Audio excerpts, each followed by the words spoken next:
I'm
back here. Hold on. I was back here jamming to the music. They almost caught me. Hey, sis, virtual hug. I missed you. I missed y'all too. How everybody doing tonight? Awesome. Yes. Hello. Welcome to Grown Ass Women Podcast. Hey, Milani. I'm Milani. I am Mrs. O. I am Alicia Kathleen. And thank you guys for joining us tonight. Yeah, that music was jamming, boy. I was back here just doing like this and stuff. Right. Okay, hold on. Let's see. Everybody can hear me real well. How my mic sound, sis? You sound great. Okay, cool. How do I sound? Lit. Oh, you sound good. I see in the comments Lit said, get my mic together. Oh, yes. He said it was too far away last time. Oh, so it sound good? It sounds good. It sounds good. He said no. Uh-oh. It doesn't? It said turn it up. Okay, can y'all hear me? All right, I turned it up. I think I just turned it up. It sounds the same. Yeah, I'm turning it all the way up, y'all. Hold on now. Hopefully I turned it all the way up. I sound loud. Ooh. Oh, was it loud in your ears? Yeah. Uh-oh. Uh-oh, he gonna get you. Okay, anybody else can hear me out there? Because in my mic, I sound really, really, really loud in my ears, so. You sound fine. You sound fine to me. They right here, Lit. Those look like mine. It could be the feedback, because if it's loud in your headphones, you may have to tweak the feedback on your headset side and raise it on your mic side, I believe. Okay, how I sound now? It sounds okay. He said it sounds like I'm far away. Okay, let's see.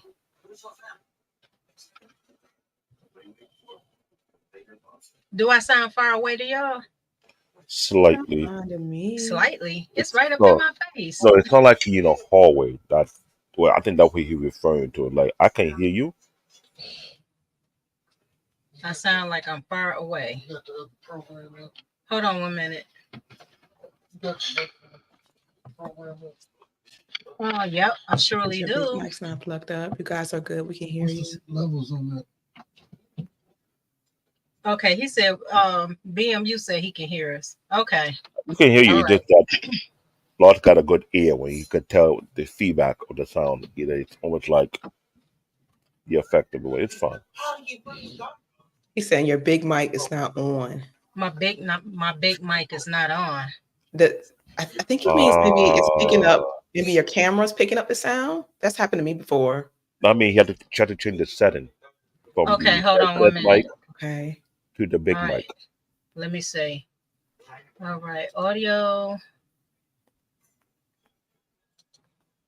Okay, I see what he's talking about. Hold on one minute, y'all. Okay, everybody Hey, can. big bad girl. Okay, is that fine? Yes. Okay, That there we go. Okay, that's clearer. It's definitely clearer. Okay. lots of like were correct. The other way, your headset mic was being picked up, not the main mic. Yep, I just checked. I just checked it lit, so I got it. Yeah, it's clearer. All Yeah, I right, can it's clear. All definitely right, hear a got you. difference. I'm All good. Baby. right. Thank you, Thank Lost. Let me you. lit. Lit. Thank We you, make you Lit. lit. He said I'm not gonna lie to you. All righty, here we go. Let's see. Let's replay this intro now. Okay. Oh Lord. Okay. You want to play the intro again? Yep. Okay, let's get the jam back on again.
Hello, everybody. Hello. Thank you all for joining us once again at Grown As Women Podcast. I am Mrs. O, And I'm Alicia Kathleen. and thank you all for joining us tonight. Oh, look at Trey put up. Trey silly. Silly, How you silly. doing, And Trey? Trey boob. Oh my goodness. I tell you. All right. Sis, you're glowing, sis. You're glowing. You're Thank glowing. you. Thank you. I feel better. I feel better. Good, good. So last week we discussed savings and financial issues, money in marriage. Very interesting. Thank you, Laws. You are. Sweet. Very interesting. Trey and E the man, they gave a nice little lesson on interest when as far as purchasing a home. That was really, really interesting. Yeah. Hey BMU. Mwah. You. Um, so this week we're gonna dive a little deeper.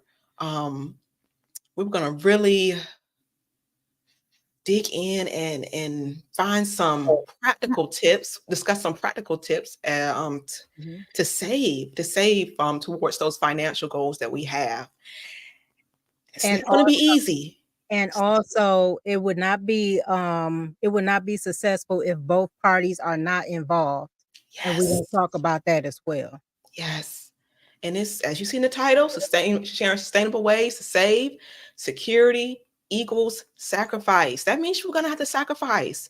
We're going to sacrifice time, uh, be patient, sacrifice just a little pinch of our sanity to get it done. And a taste of those expensive things trying to catch up with the Joneses. Yes. Yes. Ladies, Yes. ladies, ladies. Um, All righty, here we Let's go. begin. And we welcome your input because we're all learning. We're sharing information. Yes, I'll be the first to say I'm no expert. So we welcome your input. We're all learning together. Okay, so I can start on this one, sis. All righty. Make smart saving goals. Now I have a thing right here and I wanted to read it to you guys. To make smart saving goals, SMART, SMART is the acronym. Financial goals have to be specific, measurable, achievable, realistic, and time bound. And that is very important to do that because you have to sit down and discuss, financial goals and where you're headed because like I said, it takes two people to make to make the train move. If you got one stagnant, you'll fail in that one. But we're gonna move over to to number 2 to go into it. All right, create a budget for your combined income. That's the husband and that's the wife. To create a budget for your combined income, that's after taxes, create a percentage-based family budget by using a popular percentage-based method, the 50-30-20 rule from the book All Your Worth, the ultimate lifetime money plan. 50% for needs. Excuse me, I'm sorry. Which means fixed costs like rent, utilities, and debt. 20% for savings, which is emergency fund, retirement, and insurance. 30% for wants, which includes entertainment, dining out, and shopping. Excuse me, I'm sorry. This method makes tracking expenses convenient and easy to adjust whenever the family has a new financial goal, i.e., a new home or preparing for a baby, which is very important because when you have those babies, they come out of we don't know when we get pregnant. We get pregnant, we get pregnant, okay? And them babies, they cost because you have to have everything prepared before the baby gets here. So we can move over to. Do you have anything to say on these, sis? Because I'm just going over them and I'm not asking you any questions. I'm gonna dive a little deeper once we get to the tips portion. And Okay. It's gonna cover it all. Okay, so we can move on to number 3. Okay, number 3 is wait. Prioritize emergency savings. This is a lot that a lot of people don't do. They don't think about the emergencies. It could be anywhere between, we could have a disaster to where a tree fall through your house. I know you have insurance and all like that, but a lot of times the insurances don't come through when it comes to damages to your home or flooding. And you have to have different different plans, whatever. You have to have the flood insurance is separate from the home insurance and stuff like that. And they don't tell you that. You have to ask about it. But we're going to get to what I'm talking about as far as prioritize emergency savings. It's a typical excuse me, emergency fund contains about 3 to 6 months worth of living expenses. In addition, couples may want to set up a separate emergency fund just in case of the unexpected. So a lot of Yeah. times, so it's saying don't put your eggs all in one basket. Make sure you have Okay. at least two of those funds. Okay. And then last week, Trey was saying at least 18 months. And Mhm. I think he said he had 6 to 12 months initially, but then Mhm. COVID happened and he Yeah, changed to 18 months. Yeah. Hello, that's Kingsley. smart. Welcome. Hello. That's smart. Yeah, that I would say up to that too. But yeah, that is real smart to do because we don't know what happens. A lot of times, like my dad used to tell me to always have two cars. He said, because when one go down, you have a backup. So yeah, a lot of people don't think about that, but that's something to think about. Okay, we're gonna move to number 4. Oh yes, especially life insurance. Oh, I'm getting to that too. Okay. Set aside savings for insurance. Here we go. Excuse me. Life insurance. Explore life insurance plans that act as savings products. A lot of people don't think about that when it comes to life insurance. That's also a savings account as well. These policies provide you with the annual dividends, which may which you may choose to receive in cash. Some policies also make it possible to earn interest if you let the money accumulate. So in other words, you can dip in there when you need to, just in case you have something come up, something come about and you need the money so you can take out a loan on your life insurance. Be in your own bank. Yes, your own bank. So savings insurance can be an additional source of retirement income as well. So say for instance you have your social security, you have everything else. I am done.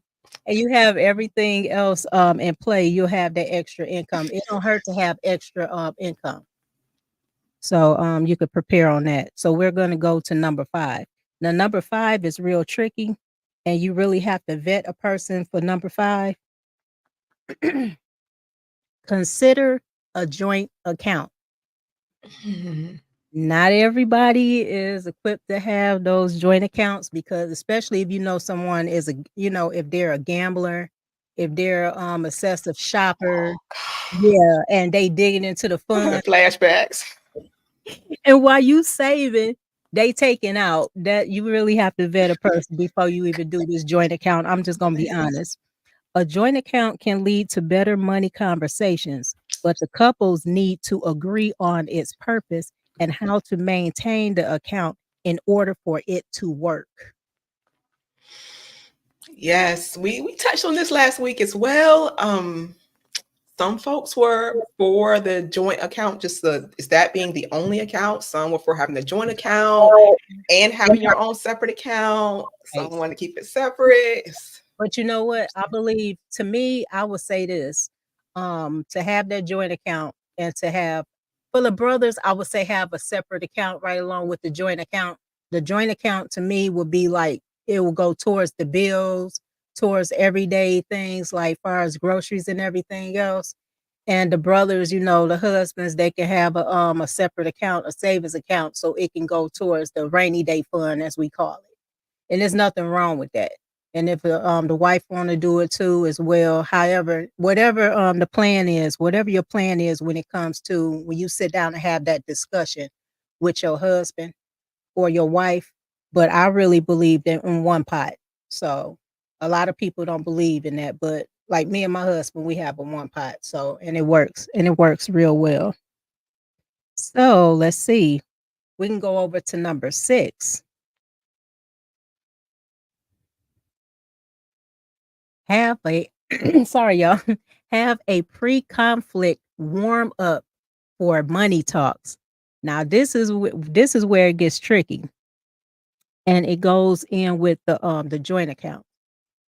So discussions about money can be stressful and filled with apprehension.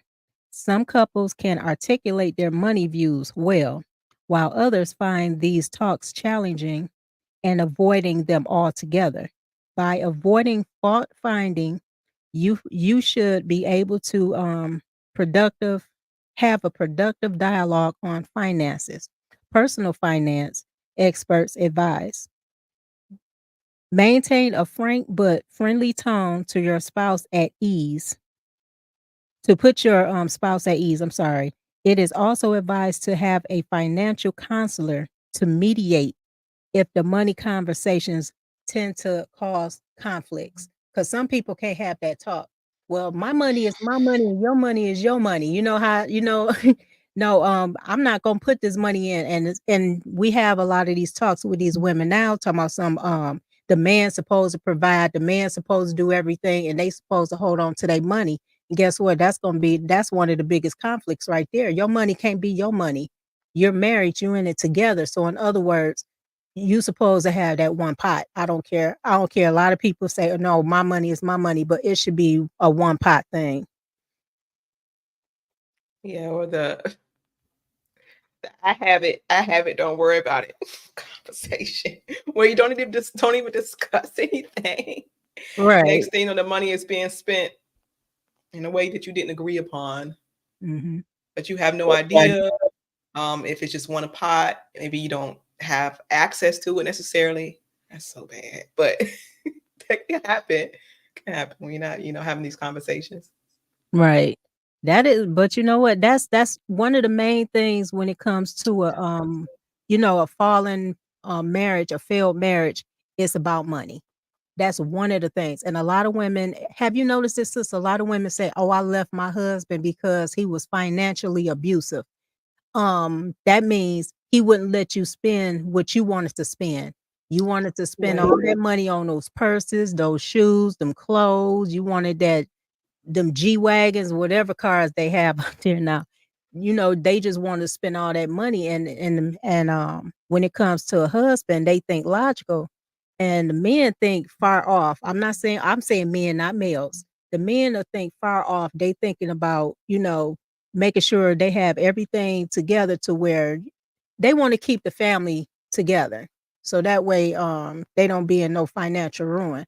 But when it comes to women, some women, the first thing they want to do is, "Oh, I want it now," and they want to spend money. And like I said, they want to live like the Joneses, and that's not the case. Especially, you have to live beyond your means and not live due to social media and what they call those reality shows. Joneses are not going to help you when the S hits the fan. Oh no. So I'm done with mine, so we get to you.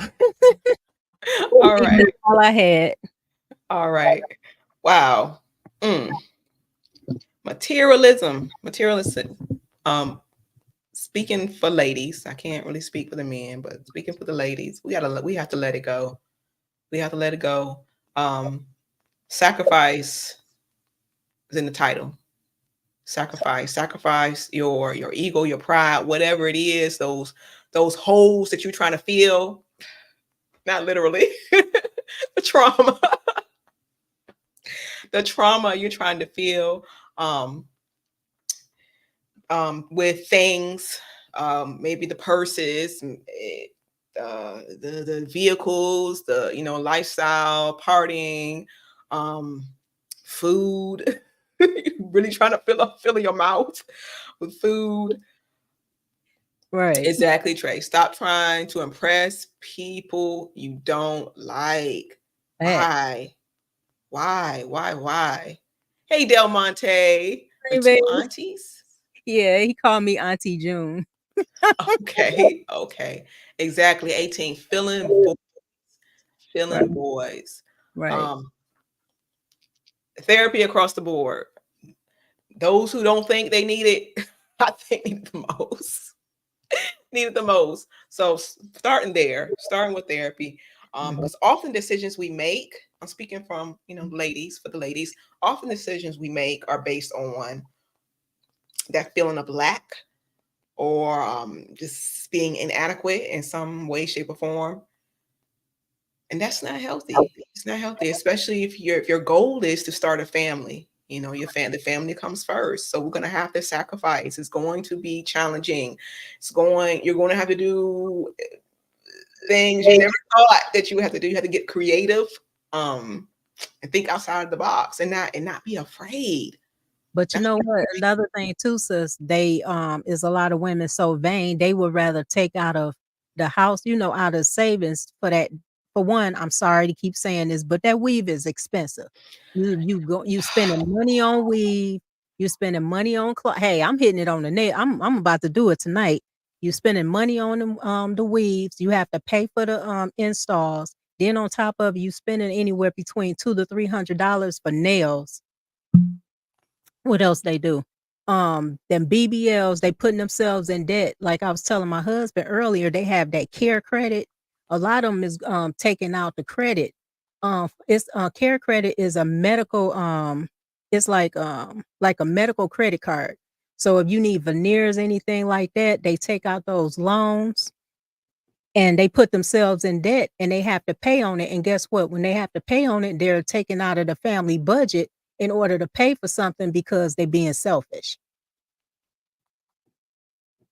And we've all been there. We've all had moments in our lives where, especially when we have kids, your body is not what it was before. And it's very possible it may never be again. Go to the gym. Right. So that could be really traumatizing. Paying interest on the movie. Yeah, they paying interest for everything, Trey. Everything. Okay. I've been there. I was because I nursed my daughter for a year, and if anyone's nursed a child, Yes. same. They're not the same. And It's not. I've had times where I was crying, telling my husband, I didn't want like implants, but I didn't want them to be. Those implants, sis. Those implants. I You wanted to see be a lot of people. like they were before. You good. You good. You was able to carry your we babies and you good. Just work out and do what you got to do. exactly. So we've all been there, but we have to resist that. It takes a lot of strength. We have to resist that. I missed someone. Let's see. A lot of women can actually look better with a proper diet access after pregnancy. Yes. I know. Yes. I did. I had all my kids back to back, and I think my first child when I was like 100. Now this is terrible, y'all. I was like 110 pounds when my first child blew up all the way to 312 pounds. I tell you, Whoa, I had sis. pregnant with That's twins. crazy. Yeah, I was pregnant with twins, and I ate a lot. Okay, but afterwards, after I had my son, I dropped all that weight and went right down to 115 pounds. And this was after I had my son, and they couldn't believe how much. But I found out it was more water weight than anything. Oh, okay. Pull me up. But all my other kids, I was able to have them, and I was still in 100-pound range when I had all my kids. So which was good. So only thing that blew me up was the surgeries. So I was like, "Oh my god," afterwards. The children didn't blow me up, it was the surgeries, then I had to lose all that weight. But you have to be consistent on watching what you eat, and bread is one thing that blows you up. I learned that. So we're gonna break down some dietary requirements as well. But did you nurse this? Yes, I did, all 4. All It's 4. very helpful. I nursed, they did not get no formula, and also, when it came to that, like, I didn't spend money on diapers, I had cloth diapers for That, my children. So, that's the talking points. Yes. hey, I had a washing board, I washed them diapers. Yes. It was much Yes. cheaper, and plus, I think I learned when I had my first son, when you have your children, they give you those diapers. And what happened was it messed my son up. I found out he was allergic to it. And when I looked into the diapers, it had some gel in there that's real dangerous and stuff. And they have it in those diapers. And when I found out about that, that's when I switched over to the cloth diapers. And this was like my first son I had in 1992. No, 93. I was pregnant in 93. I had him. So that's when I learned about the cloth diapers. But my grandmother was telling me to do the cloth diapers anyway. So See, and I'm gonna touch on cloth diapers, but I didn't know. I didn't know about cloth diapers until my baby was way out of diapers. I said, "What? I could have done that. I could yeah. have done that." And guess what? A lot of women, I heard a lot of women saying about the cloth diapers. They said, I don't want to put the cloth diapers on because they leak. That's why they had the rubber pants That's right. over it. And that's why I had And rubber. that's so cute. Yeah. Yeah, there was. So So we'll get started on some tips. Let me see what we have here. Milani says, I'm definitely eating and drinking healthy, exercising when I get pregnant and doing squatting birth. Yes, you have to squat. You have to squat or be on all fours. That's the natural way to do it. and you know what, Milani, me and sis was talking about, because I was talking about when you give birth to babies, like say for instance, when they have us laying down, we really not supposed to be laying down on our back to have our babies. That's what causes a lot of problems when after we have a child. We really supposed to be sitting like in a squatting position, sitting up to push the babies out, and it's much Gravity easier. help. Yes, and it's much easier. And a lot of women are having where they have midwives come into the home and they have the babies in the bathtub. And they said it's better to have that. And on top of that, they're not taking those drugs, because as soon as you go in the hospital, first thing they want to do is push Pitocin on you. They want to give you an epidural, and a lot of times they give you the epidural if you move the wrong way, you can be paralyzed. So Mm. and they make money. They'll push that epidural on you so the insurance can pay the money. And when I used to do coding for those epidurals, they used to cost like $5,000 for them pricking you one time. That's when I was doing coding back then. So I know it's more money Oh, now. so look, now I gotta go into story time. I gotta go to story time. Sis, I told sis, now I just have my one beautiful daughter, and I tried my best to be as natural as possible so she could be as healthy as possible. And from day one, I said I'm gonna have a natural labor and delivery. Everyone was like, "Girl, don't do it, don't do it, don't do it. You're gonna be in so much pain." I said, "It can't be that bad. We've been doing this since the beginning of time. It can't be that bad." But when the day came, yes, I was in pain. I think I was just more exhausted than anything. And I remember I'm lying on the table and I had this urge to get up and squat. And the doctor said, and I told the doctor, and but I won't be able to see. So you have to lie down. So I'm listening to the doctor. I just stayed there. And my daughter was having a hard time. And the doctor said, we're gonna have to cut. And she pulled up some scissors on the PCI. I said, and the nurse, granted, you've seen the movies, you think everyone's far away. If you haven't had a child, you think everyone's far. Everybody's right there, like in your face. I don't know why they try to whisper. I'm like, I'm here, you are right here. The nurse like tries to whisper to the doctor, she doesn't have an epidural. The doctor said, why not? She made this face like of disgust. Mm-hmm. I was like, what? Oh, excuse me. I was like, what? And she said, well, I'm gonna have to cut. But I guess I panicked and my daughter emerged right then. Hey, Trey Boo. Hey, Boo, story time. But yes, and it's not as bad. I mean, it's not as bad. It's not as bad as everyone, makes it out to be. It's not. I had all my kids natural. I had Yes. all of them natural. What I did, I stayed home to like, say when the contractions got like 5 minutes apart, Mhm. and that's when I went to the hospital. When I got there, they prepped me. Next thing I know, I was only in the hospital like for 2 hours, and I pushed all my kids out. 'Cause I knew to go in late, 'cause if you went in early with the, labor and everything else, that's when they'll push the epidural on you. That's when they'll, tell you to drink that Pitocin. That Pitocin actually, causes heart attacks in children, but they won't tell you that. In your babies, while they in your womb, that it causes a whole bunch of issues and problems. So, the best thing to do is not to even take it. What's the saying? An ounce of prevention is worth a pound of cure. Yeah, Huh? an ounce of prevention is worth a pound of cure. It's best to prepare best you can. Learn as much as you can. Mhm. Learn as much as you can to Sometimes those prevent. doctors, they not in the best interest of, Yeah, they can. melanated babies and melanated women. Because if you look at it, it's more of us, expiring in the hospitals while giving birth, and you wonder why. First thing they say, the Black women are the highest in infant mortalities, or when they give birth or whatever. But what happens is they have you laying on your back, and you're not supposed to be laying on your back. If you was to squat like you're supposed to, It'll be easy. They wouldn't have to put no drugs in you. You wouldn't even need an IV because it was two of my kids when they didn't even have time to hook me up on an IV. I pushed them on out.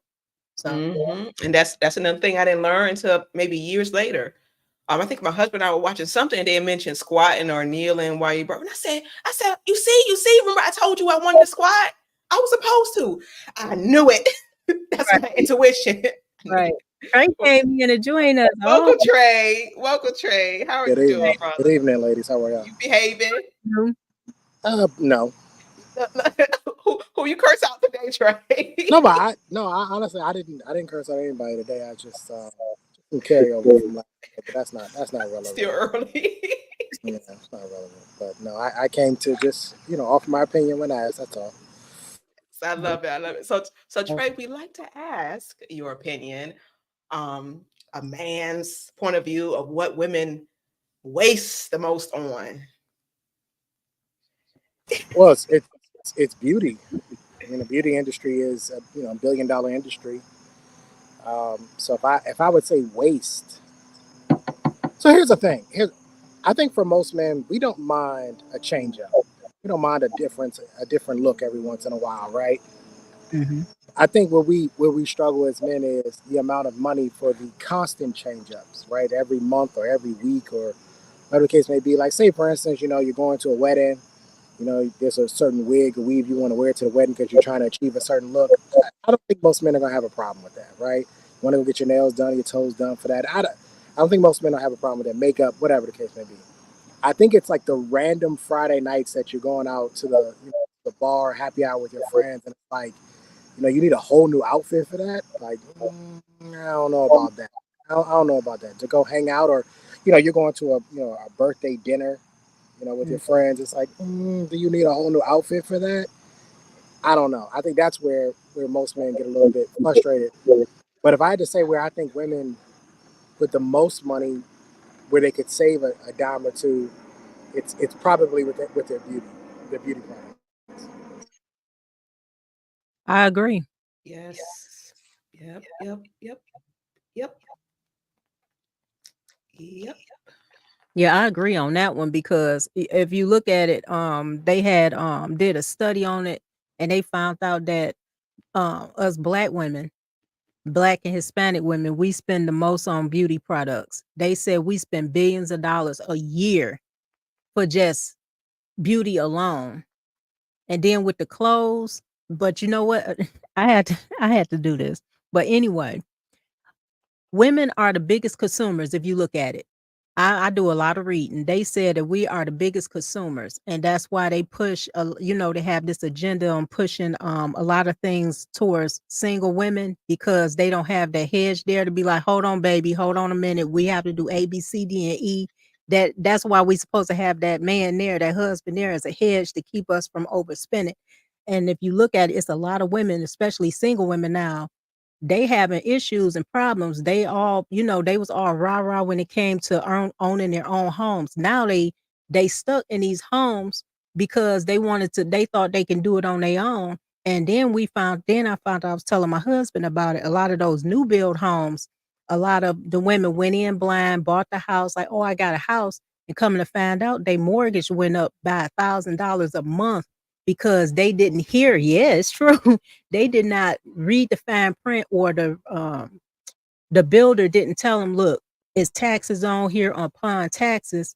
So what they did for a whole year, she didn't pay a lot of women haven't paid the taxes. So now they, say they mortgage was like $1,000. Now it's over $2,000 a month because they didn't read the fine print and they didn't ask the questions that they need to ask. They was in a rush to buy a home. And yeah, it's a lot of money. And they talking about, they came, and one lady said she can't even sell her home because she didn't even have equity in there. So she stuck with the house and she stuck with the bill, talking about she needs somebody to help her out. Nope, nobody's signing up for that. Nobody. AK, was this not the argument I was making last week? Wasn't paid away. Yep. Division. That's nearly 1,000. And those It's HOAs will get you too. I don't want no HO, please. It Because was they it was tell you was you this can. not the argument I was making last week, AK? That homes are expensive. Yeah. And I think aside from your mortgage, you just don't factor in everything else that comes with it. When you're buying a house and that realtor is walking you through there and look at this and these cabinets and the flooring and this and that, you look at it all. And I'm serious, I've been through it. You know what I mean? And you should have seen my realtor when I went in and I was flushing toilets. He's just looking at me like I flushed every toilet in that house. I turned on every Remove the sink. vent cover, make sure it's a I real vent there. all of it. All of it. Right? He said, "You are very thorough." I said, "You have no idea." Because I know that if I don't do this, I will be paying for it. Right. I'll be paying for it later. And so it's not that we don't want home ownership. We want proper home ownership. Right. We want sensible home ownership. Right? We don't want somebody to buy a home and then, you're house rich, but you cash poor. Exactly. Because that's what a lot of people are. They got a nice house, but they ain't got no money. They living to pay that. They living to pay that mortgage and pay for that house. So I'm Yep. glad that you said that because that was my entire point last week. Yep. And also, Trey, too, they don't say, for instance, they don't put in the fact that, say for instance, once you get in these homes, it's not like when you rent something. Once the plumbing go out, you're responsible for it. You coming out of money. If the roof have a hole in it leaking, you coming out of money. Everything that going in that house, you're not able to call, excuse me, you're not able to call the property manager. You're not able to call maintenance and all that other stuff to come fix anything. You are responsible for all of that, and they don't think about it. Only thing they think about is now. They don't think about ahead, what can happen.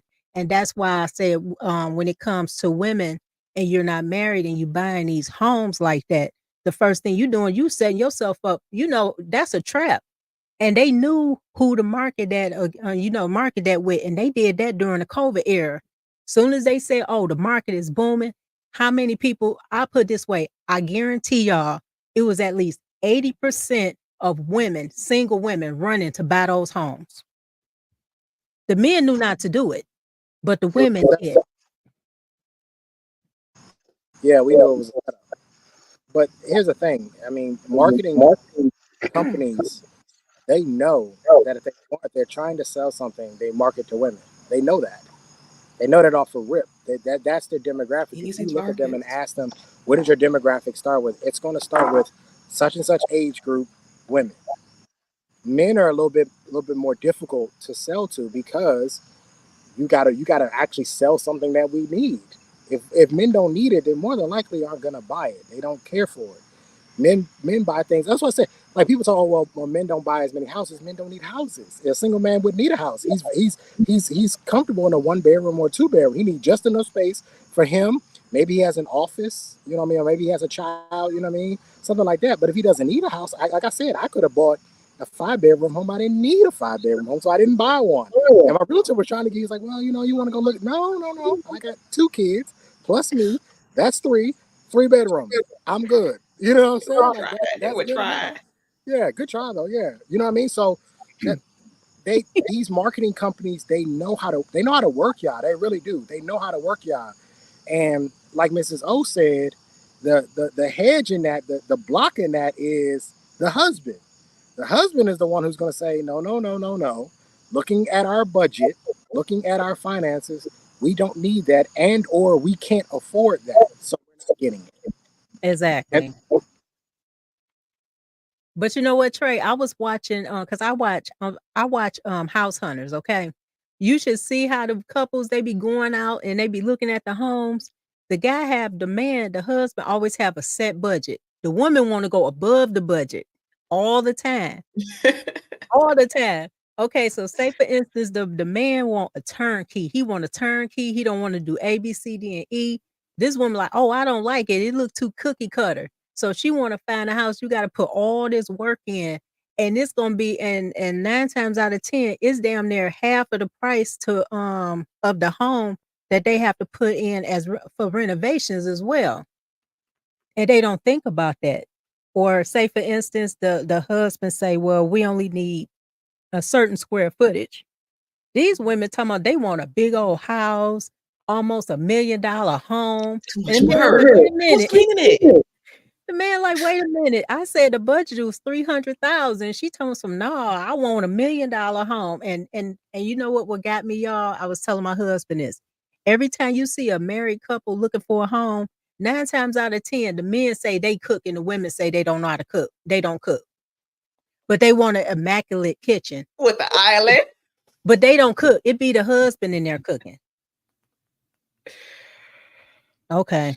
And then they want this big house, and then you complain about cleaning this big house, and the first thing you be like, "Oh, we need a maid." What the hell he got you for? You don't cook, you don't want to clean, you don't want to do nothing, but you want this big ass house. As a man, all I hear is cha-ching, cha-ching. Like the more she talks, like more money, more money, more money. And you don't need, listen, you buy what you need, right? And here's the thing, I am perfectly okay with a fixer upper. If I met a woman, she said, "Look, I want to get a fixer upper," as long as the numbers make sense. If the numbers make sense, to say for instance, I have a homegirl. She bought a home out here where I live at, and it was a fixer upper. She did a great job, by the way. It's a beautiful home now. Fun. She did a great job, right? And the thing is that, but she knew she had a budget. I actually helped her a little bit with her budget. But the trick of the trade was her dad is a contractor. So her dad did most of the work on her home. So she got the labor for cheap, right? So it added an immense amount of appreciation to her home because she didn't have to pay as much for the renovation. I'm all for it. You want to renovate a home, that's fine, as long as the numbers make sense. But if the house costs this much, and then the renovations cost this much, and then we go do the numbers for the comps in the area, and that's not beneficial to us, it doesn't make any sense. There's no point in buying the house, right? There's no point in doing it.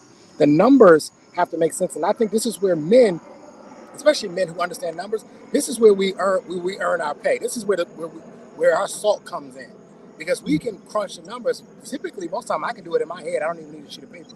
I can do it in my head, and I can say, okay, no, this is probably a bad neighborhood for us to buy a home in because the comps aren't good enough. Even if we repair the roof, even if we do new carpets, new painting, new floors, new cabinets, new islands, new bathroom, new vanities, new decks, all that. We do all this landscape. We put all this money into the house.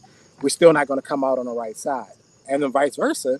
We could do all the work and it come out, and we can come out on the right side. And I'd say, yeah, now we getting this one. We getting this one because by the time we're done with the upgrades, the comps in the area is going to push us $100,000, $200,000 over. So it just really depends. And this is where you need that sounding board. I think that not only just single women, but single men, they miss out on this. Just you being single, you don't have anybody to bounce this. You don't have anybody to bounce this off of. True. You actually right about that one. It's just that I just look at the logic of the men and the emotional state of women. I would not say the logic state of a woman because they don't think logical at all. Like I said, they go by feelings. Oh, I feel as if we need this bigger house. I feel we need this. I feel I need that. And the man be like, no, we don't need this. We don't need that. And if it's just you and your husband, you don't need no 5, 6, 7 bedroom home. And it's only to appease their friends and their family and for them to go on Instagram and everywhere else and show, ooh, look what I have. This I don't understand that, but then again, yes, I do understand it because women they're always in competition with other women. Period. It's they gotta one up a female, either a friend or somebody that they don't like. They gotta one up somebody, and it's always the women. It don't be the men that they wanting up. It's the same even when they building their bodies. They saying that oh, I'm not doing this for a man. You doing it for competition of a man, but you also doing the main competition is towards women, and that's why it says no such thing as a sisterhood, because if you in a real sisterhood, you will work together. You will not try to one up on them. You will not backbite, backstab, all this other stuff if you was in a true sisterhood. I don't even believe in that. We are so powerful together. So powerful. Here's the thing. If you're an entertainer, right? Like if you entertain, right, often. Like I got a cousin who's throwing a game night every week, right? She likes to entertain. She's also single, so she can do that, right? But you can tell her house is built for company, right? Because it's just the way it is, even the way it flows from the front door to the back deck. It's just like you can just walk through. It's almost like museum like. It really is because she built it that way, right? That's fine. But the question is what we're seeing is we're seeing a lot of people buying homes to entertain, but you ain't entertaining nobody. Maybe once or twice a year, maybe on Christmas or maybe Thanksgiving, but the rest of the year, the rest of the time, the other 10 months of the year, nobody's coming through your house. So you bought all of this house. You bought way too much house. And you call yourself an entertainer, but you're not. The other part of this is too is I think a lot of empty nesters don't downgrade when the time comes. When your Oh, child is out of the yes. home, when your child is out of the home, downgrade. And you can use that money from selling your home, downgrade, get a smaller home because you no longer need that. And what An happens a lot of times, RV. yeah, I mean, if that's what you want to do, get an RV, go travel the world, go see the world. It's a Right. big, beautiful world out here, right? But Right. but if you don't need it, get rid of it. What typically happens is they wait until they get into their senior citizen and their elder stages, and then they want to downgrade. Well, it doesn't, that doesn't make a whole lot of sense. You should have done it 30 years ago, Yep. you know? And you know what? And I have to agree with Trey on that because by me being retired, dealing with and hospice and stuff, is a lot of elder couples. They had these big homes. They had they family. They have great grands and all that other stuff. Some will downgrade, but what they'll do, they'll sell their home and move into assisted living homes. So that way, they'll have everything they need. And those assisted living homes, I worked in them. They was nice. They was like apartments. They had the nurses there. Everything was there under that roof, and they sold their homes. Some people end up, giving their homes to their children, but what happened was, and what ends up happening when they give these homes to these children, they let them go down the drain, and they could have actually sold those homes. Because there's some kids, I'm just gonna be honest. You can't give your house to everybody. Give it to a responsible child if you're gonna do that. Someone that is responsible because I'll make this point. Idlewild, Michigan, up north. It's a banging town. Used to be a banging town. They had Ella Fitzgerald, everybody performed there. My grandfather, everybody performed there. Um, a lot of the people that owned the home around Williams Island, those homes cost money. And it's under those homes is the Underground Railroad. So, yeah, so those is historic, okay? Williams Island wasn't there at first. It was small, but is one part of it they end up, when they was the colonizers, I put that way, flooded one part. So it's a town under that one water. That's why the water is warm.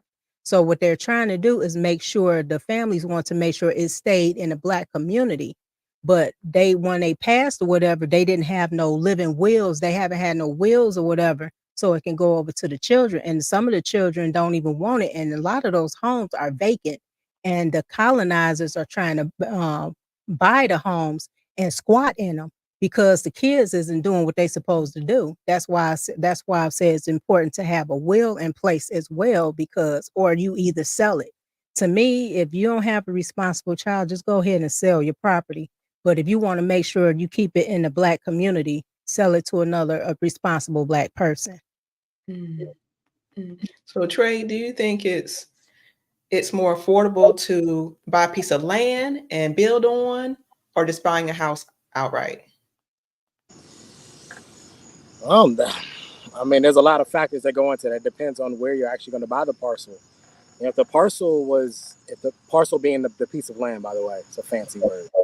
But parcel, if the parcel already has the plumbing in the ground, Oh, that's you'll right. you'll you'll be okay, right? If it already has the plumbing in the ground, maybe it's a development unit, like they're going to develop other houses around it, so they it's a big mass. Yeah, it may be cheaper Mhm. to do it that way. But if you just getting a raw patch of land, yeah, I don't know. I would Mm, honestly, and this again, this is the reason why you actually look at the numbers.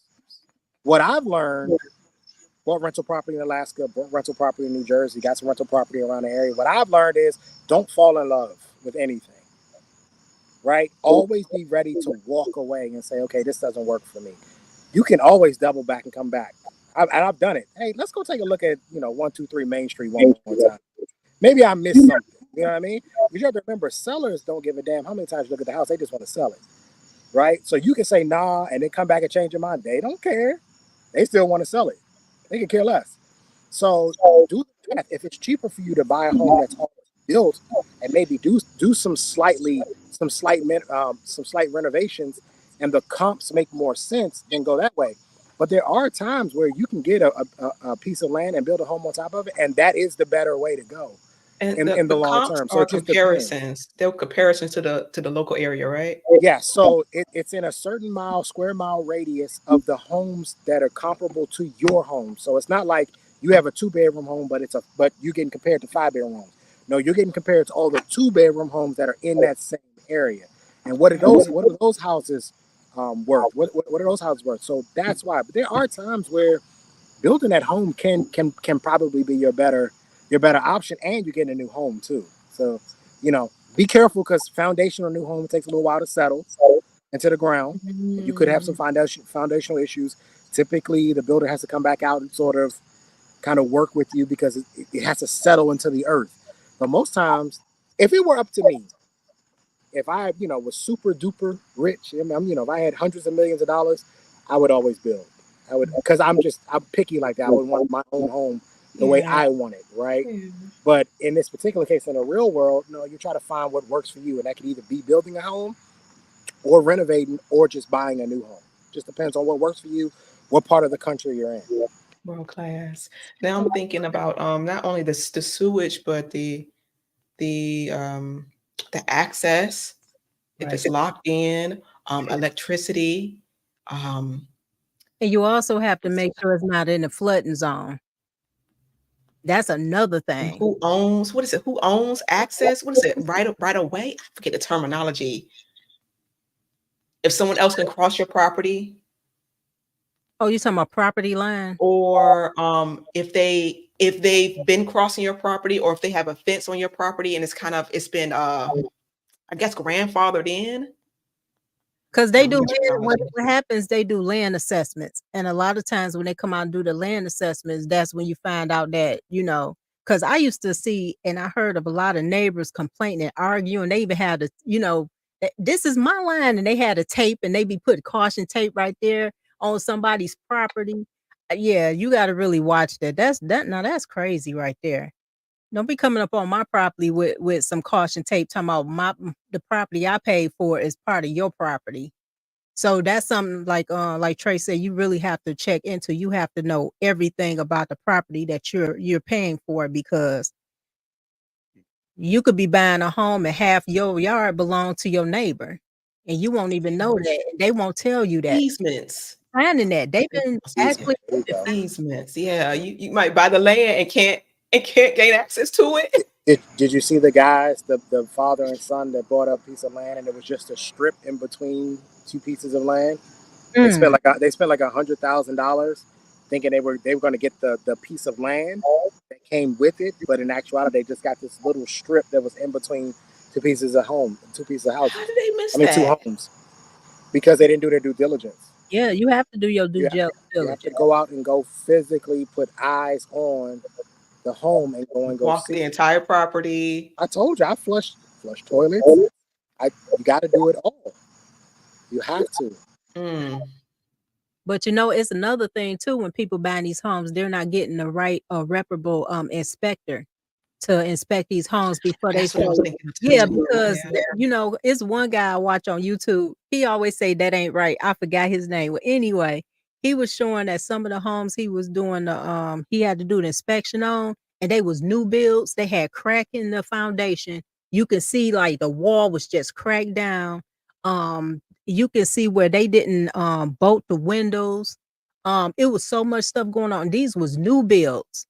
So he said if Mm. the wind was to blow through there, the foundation would it wouldn't be no good. So that's why he was telling everybody. And plus, my dad used to tell me too, if I was to look at a home, to make sure I have a reputable inspector to do so before I say, this is the home that we want. So that's important too, because they just read the only thing they thinking about is making a money. on when it comes to what they call that commission and everything else. They trying to hurry up and sell the home. They don't care about structural damage or anything like that, because once you buy it, it's yours. So if you had that structural damage, you just hit, because some people have to rebuild the whole home because it's just damaged like that. The whole, when it comes to the wall and everything, and then they missing beams and all that other stuff. I had moved in one house. This was years ago. I don't know who in the hell built this home, y'all, but they had a tree stump holding the first floor up. And I was wondering why the floor felt like it was going like this. Like, it's not even structurally leveled. So my dad, my dad fixed homes. So he came to the house and I said, Daddy, this floor don't look right. We went in the basement and saw that. He said, you won't be living here long. He said, it's time for you to move. Now, I was renting this home.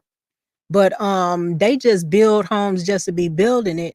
And then the man wanted to sell me that home. I think he wanted to sell me that home for like 90,000. I wasn't buying that home, and it was like that. It was being held by one tree stump in the basement. And I didn't know, it was nice on the inside. You wouldn't be able to tell, but once you look at you pay attention to everything, and and you check how you have that sloop in the floor. It's no good. You have to pay attention to every detail when you buying a home. Every detail. You need multiple inspectors, right? There's like termite inspector and Yep, you have to have a lot of inspectors. You also have to make sure you have a land surveyor. A lot of people don't believe in that either, because a land surveyor lets you know this is your land. Like Trey said, the brothers that bought the home and just had that little strip, they didn't have a land surveyor with them. And you really need to have that, so that way they can tell you where your property line is before you end up buying a home, because you can do that as well. That surveying should just become your realtor should handle that. That should come along with your purchase. Yeah, but they don't do it. You say perk test? Perk test? No, your purchase. Yeah. Oh, thinking of perk test. That should be automatic. They should come out. You should be able to see the blueprints that are being held down at the State Department at your, I forgot the name of the office, but every state has a whole office that has all the blueprints of all the homes in the state. Like, you should be able to go do all of that, because that's how they determine whether or not what zone it is and what permits or what and yada yada yada. So you should be able to go look at all that stuff. Right. And don't be afraid to ask questions. If you don't know, I mean, I don't know everything about houses, and I still ask. If something don't look right, if something is not catching your eye, something looks off level, doesn't look right, question it. Yep, you're right, Trey. When we was renting, my husband, we was looking at some homes to rent when we first got married. My husband was questioning a lot of stuff. He seen certain things, he asked questions, and I'm like, and it's a good thing I had him there to ask them questions, because sometimes I'll overlook it, but it's important to have him there, have a man there, because they can't pull. It's the same like if we was women, if we was to go to an auto place to get our car fixed. They try to pull a whole bunch of stuff over on us, saying, oh, you need this, that, and the third to get your car fixed. But when a man, they already know. They be like, look, I want this fix and that's it. And they'll try a man a little bit, but they won't push the envelope. But when it comes to us, we go in there for one thing and they tell us, oh, it's 4 things wrong with our vehicle and we can fix it. And then they want to charge us more money. So that's what they do. They do that to young adults, and they do that to women because they feel as if we're gullible.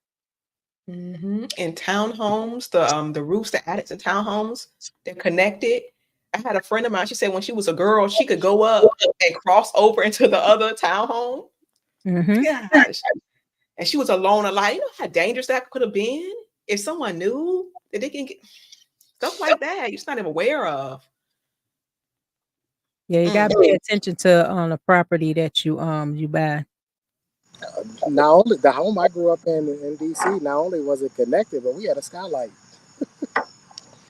You come right into the bathroom if you wanted to. Really? The skylight is in the upstairs bathroom. It has like a little glass, over top of it, but if you want to come in, you could. Nothing stopping you.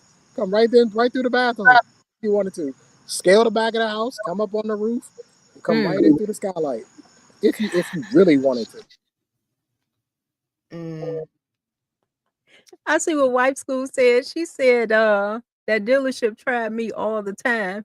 I just bring it to my cousin. So let me tell you what I used to do. I told my husband this. My a lot of my family members, my dad, my uncles are mechanics, right? So my dad used to tell me if it's something that him and my uncles couldn't fix to take it to the shop. So this is what we was doing. My dad would take me to an auto store to buy all the parts for my vehicle that need to be fixed. I used to take it to the place so they can put it on there. Like, we don't know if we can put these parts on there because they may not fit. I was like, best believe my daddy mechanic, they gonna fit. So they used to be so pissed because they couldn't get that, that parts money out of you. And I only had to pay for labor. You can get them like that too. Mm-hmm. Try, they'll try. That's their job. Can't be mad at them. Trying to make money. And get no extra money off And, because they price gouge when it comes to those parts. Those parts don't cost that much.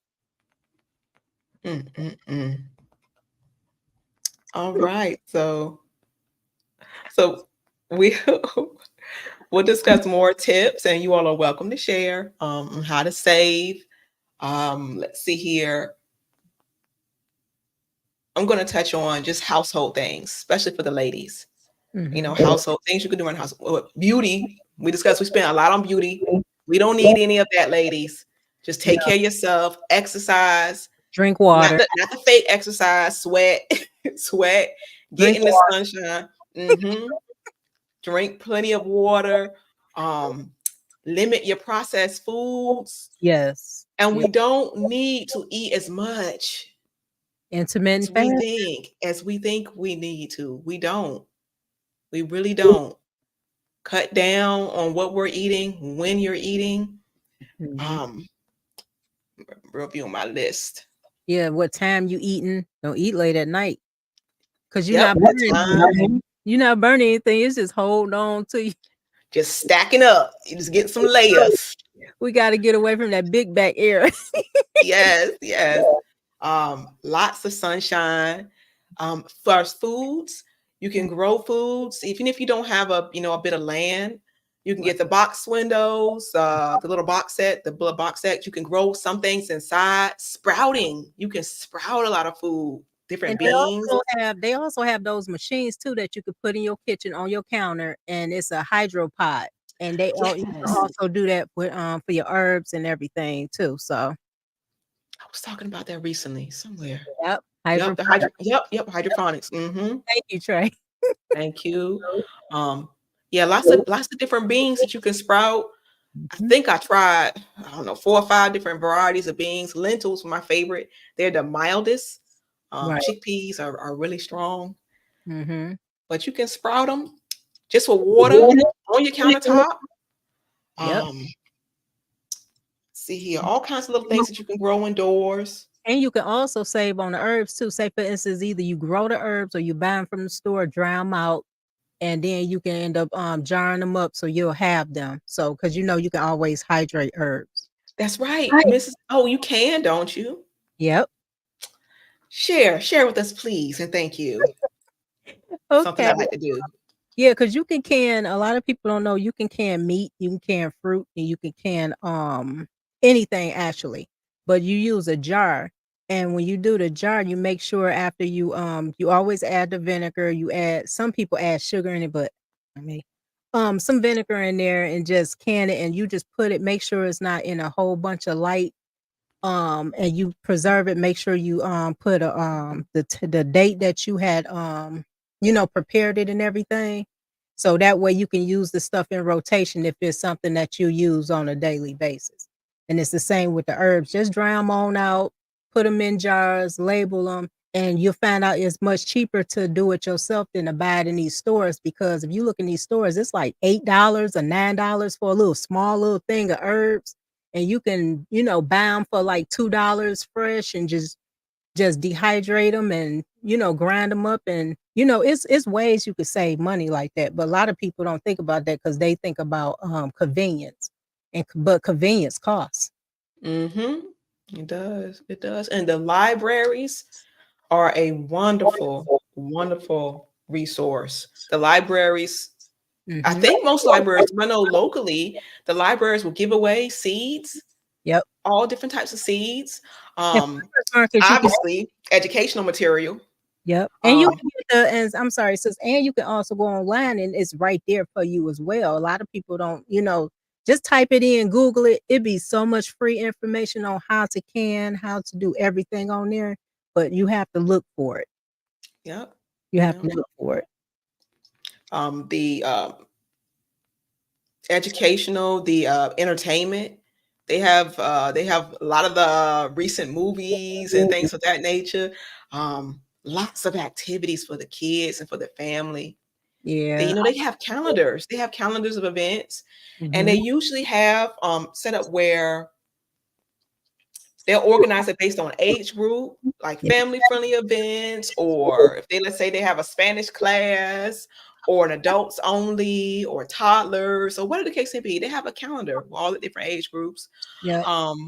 And same with if you have a community that have like community centers, they have all of that stuff as well. And it's cheap. And you can go there and pay a like a certain fee, a small fee or whatever.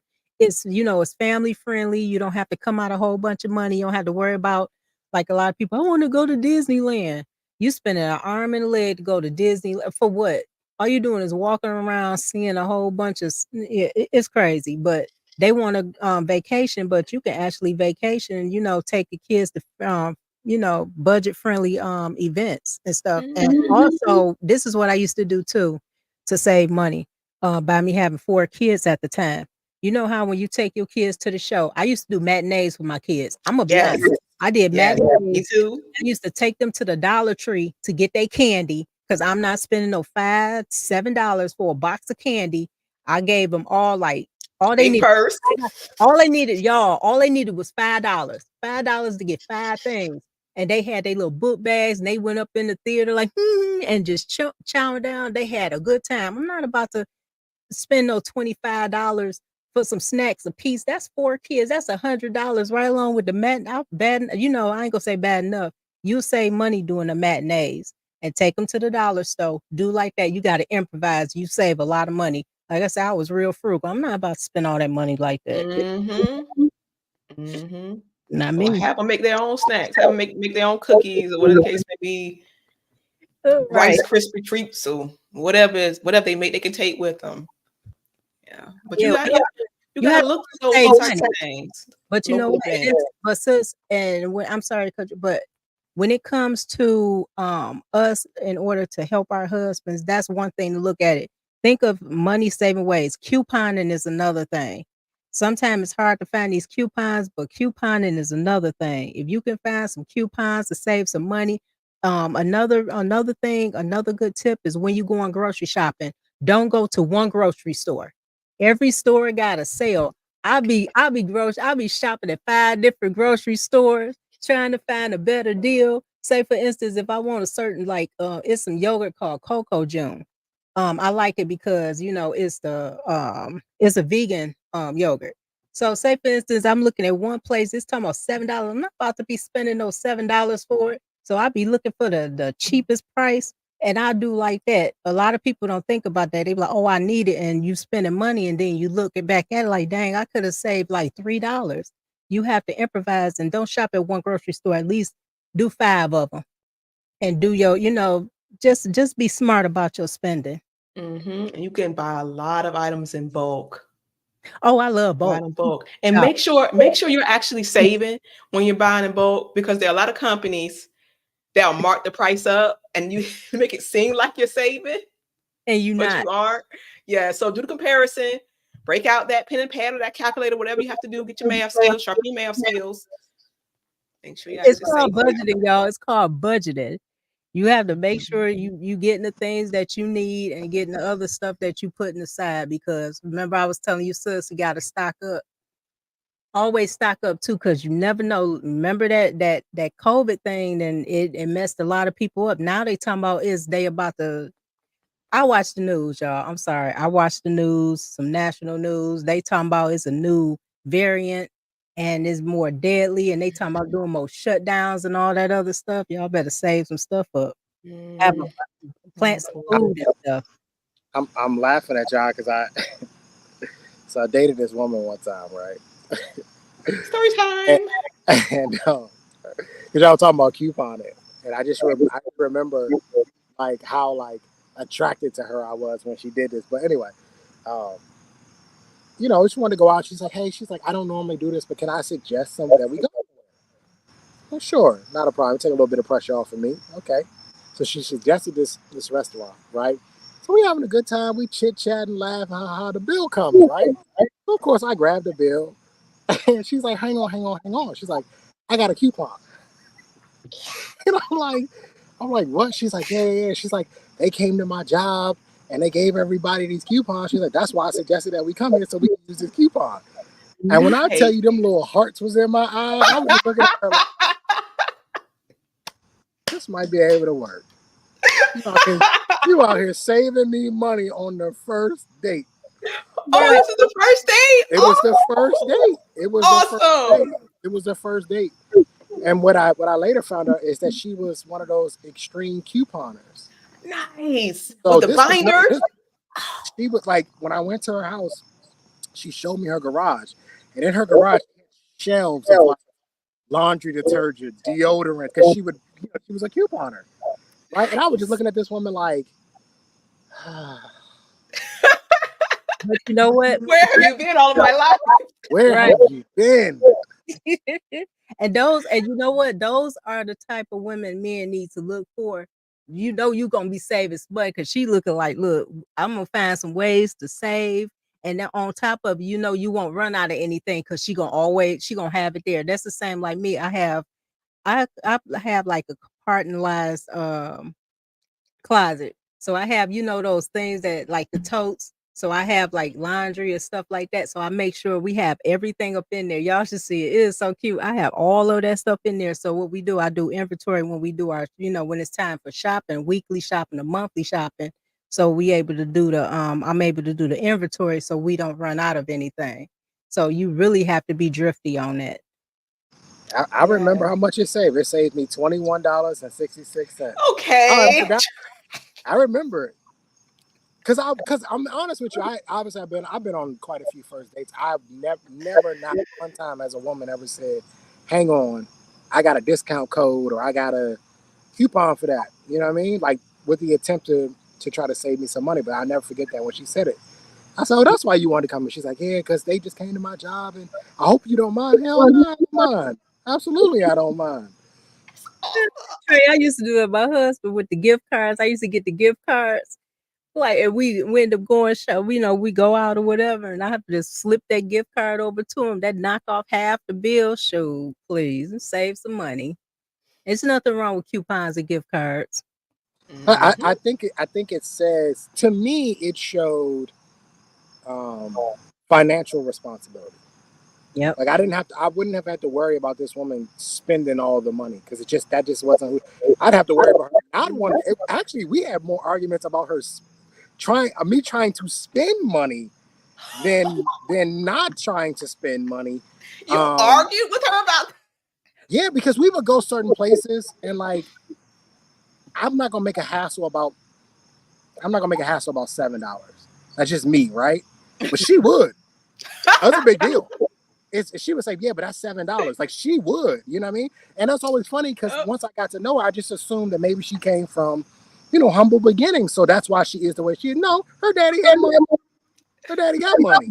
Taught her well. So, but he taught her, and I say this a lot about people don't know that wealthy people are some of the cheapest people on the planet. Yes, they are. They are so That's cheap. why they're wealthy.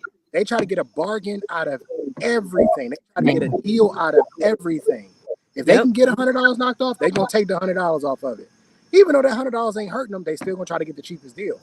So when she would do these things, I'm serious. Like we dated for about 2.5, 3 years. She was a good girl. Just we had some other issues, but she's a good girl. But when it came to money, she was about saving that money. No, we can't go to the movies today. We'll go on Tuesday. It's cheaper on Tuesdays. I'm like, okay, all right. Mm-hmm. Yep. Awesome. It's good to have somebody like that that be with you to save money instead of spending. You see these poor guys out here, they look so sad. They just walking around looking like lap dogs, following behind these females, spending all their money. Miss Zoe, And they look scared. They look terrible. I feel bad for them. You can tell the ones too. yeah, You can see him. It's like he's trying his hardest. He's working overtime. He's working 2 jobs. And the truth is homeboy, you can't afford her. Just be honest. You can't afford her. Just be Nope. honest. And it's not that it's a bad thing. It's just it is what it is. You can't afford her. You're killing yourself to try to be able to take this woman out on these fancy dates and to these fancy restaurants. I said it before. If you got a problem with Outback, you got a problem with Fridays. If you got a problem with Applebee's, run. you ain't for me. Yeah, Right, because I can do the fine dining, but sometimes I don't have the patience. You got to have patience when you do fine dining, right? right, There's a certain way they do things and the wine and all that. No, sometimes I just want to go in, order me a slab of ribs, and just and go on about my day. right. I think that fine dining is like, for say, for instance, you married and it's like anniversaries, or certain Anniversary. Yeah. milestones, It's something like really that. But special. just to be just going and spending all that money like that, you better take your butt to. It's nothing wrong with Applebee's. I like Applebee's. Outback, Applebee's had the 4 for 4, the 4 for right? man. You better For get out of here with two the for unlimited margaritas. You better get out of here, man. they got the 2 for 22 shoe. Please, Yeah. I'll be up Four in for there. four was Wendy's. I'm sorry. Yeah, but yeah, I'll be up in there real quick. You save a lot of money and you enjoy yourself because you actually sitting there. But a lot of times, a lot of these women want those extravagant dates, like that, so they can show it off. All they doing is sitting there taking pictures of it just to show. Look, look what sucker I got. I'm just being honest. Look what sucker I got. They got me this, that, and the third. Oh. They even these women out here even saying that they don't even want to be married to guys. They be spending their hard-earned money on the rings because the ring is ugly. Please. If I she don't like rings. say no to, I don't wear rings either. I'm against the rings, but my thing is this. When the guy presents you with a ring and he wanna propose to you and want you to be his wife, the first thing you say is, "Oh, I don't like that ring." All I can say to the fellas, soon as the female say they don't Run. like that ring, run, because guess what? Run. If she really liked you, she would accept that ring. She would accept a band if she liked you. If Yep. she really wanted to be with you. Soon as she said that's not the ring I want, that's not the woman that you need. That's not the woman that you need. My You, husband, our wedding bands were, I think they were like $10 or $15 a piece. Some cheap little bands we got from, I think it was like a jewelry expo. What's it? Yep. That's right. I do listen, that all the time. hey, hey, hey, I hey, team. Now you talking my language. Cause Mm-hmm. I'm all about let's get in this kitchen to cook together. I'll turn on the slow jams, light some candles, turn the light down. We can get in there. Hey, it'd be real romantic. It's more intimate. And we can make it real romantic. Especially, so what I right. like to do is I like to find something that neither one of us have ever cooked. Have you ever cooked it before? You ever made this together? Okay, let's try our hand at this. Let's see how this goes. You know what I mean? You're Yep. working together. You're in a kitchen, and actually, I'm gonna be honest with y'all. This method actually worked a lot better when I was in an apartment because the kitchen was smaller. So because the kitchen, I'm dead serious. I'm being real with y'all. Rubbing Because past each other. because the kitchen was smaller, it gave me more of an excuse to get touchy feely. You know what I'm saying? Now Right. when the house I live in now, it's fairly large kitchen, so she could be on one side of the kitchen and I could be on the other, and it don't have the Gotta same yell at flow. each other. Yeah, Hey, it hey, don't can have you the same. pass me the ketchup? It's not super big, but you know what I mean. Like it's it's one of those where it's like we're not next to each other. But when I was in my apartment, the kitchen was small. You could be at the oven, she could be at the sink, and y'all could touch each other. You could reach out and touch each other. And it made for a more romantic sort of kind of thing. But listen, to me, the best dates I have ever had never left the front door. They Right. never left the front door of the house.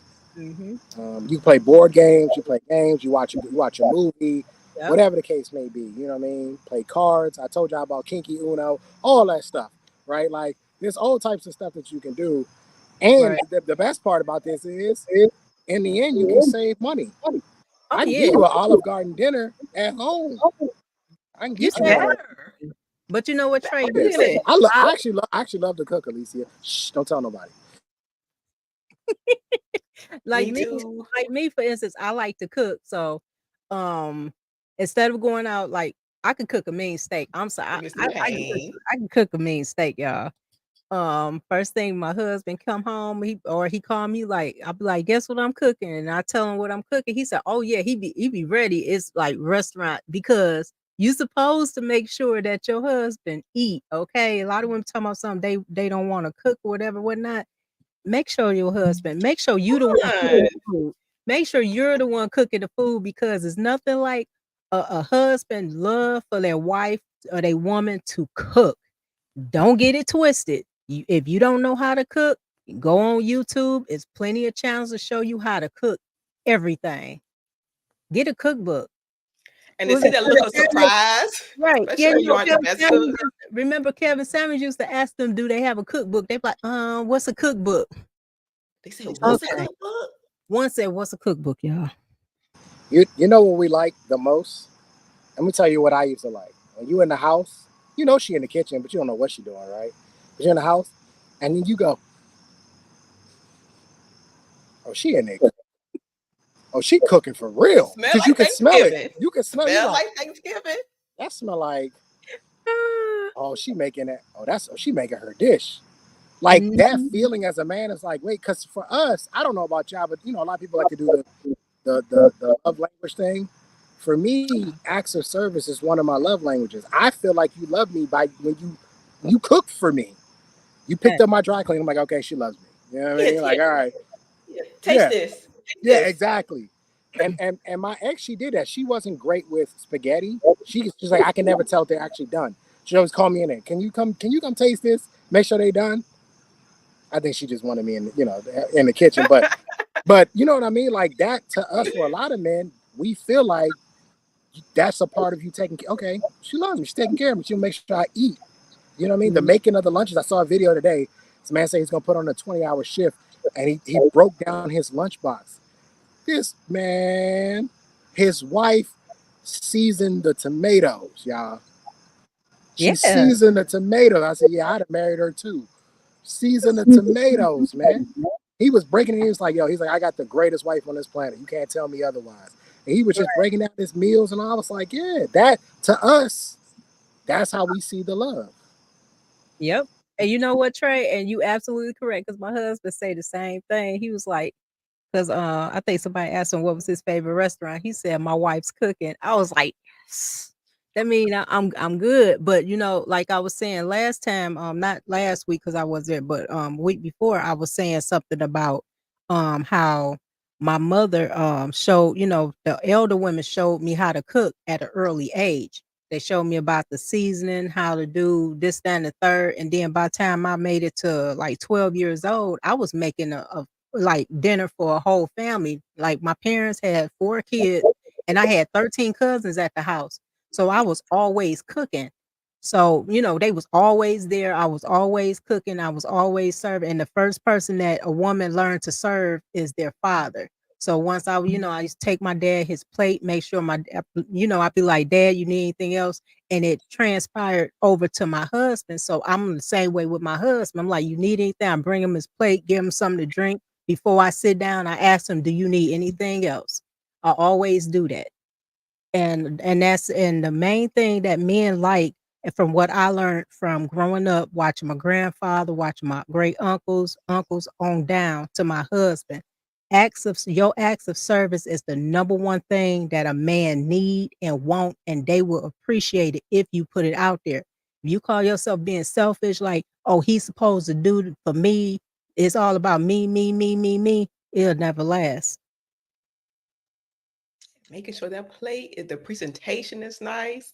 Oh, yeah, don't yeah, and Pick don't the put it on right no and paper put it. wait a minute, sis, don't put it on no paper plates, y'all, okay? Don't be putting their food on no It has paper to look plates like it came from the restaurant. and putting they drinks in a red, cup. Come Plastic. on. You need to garnish it. You need Right. Make it look like you love them. Shoot. that's You make it right. look like you was mad at them. Even if you was mad at them from the night before, you better not call yourself slapping it down on no plate and giving it to Mm-mm. the son. You No And better leave, splash marks. You gotta wipe that outside. and So leave, it's nice. and leave a love note in his lunchbox. Tell him how much you love him. With I ain't gonna little lie. kinky I ain't gonna doodles. lie. I used to love getting those. I don't know, especially like I guess I would have bad days on a department, and it was something about like getting my lunchbox, and I would Mm. sit down, because you only got 30 minutes, so I sit down and and it was something about getting that little letter that say, "Hey, I miss you," or "I love you," or "Be safe on your shift tonight," or whatever the case may be. It's like, Put a little all nasty right, note in there. I'm good. Wait a minute. Put a little nasty note in there. It don't hurt. I used to Yep. do that. A Put little doodle. my husband. Little doodle. Go ahead. Show. And if you don't do that, at least text your husband and say something. You know what I'm saying? But don't do it during the shift. This used to bother me. Let me tell y'all something that used to bother me, right? My ex, she would send me the nudies, but she would send the nudies at like 6 p.m. and I don't get off till 10.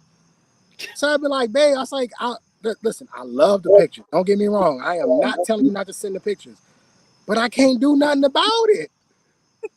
I can't do nothing. You sent it to me at 6. I don't get off till 10. So I'm just sitting here for 4 hours thinking about you for 4 hours, and I can't do nothing. And then by the time I get home, she sleep because she got to get up. She worked the morning shift, so she got to get up in the morning. I used to tell her all the time, send me the pictures at 10 when I'm on my way home.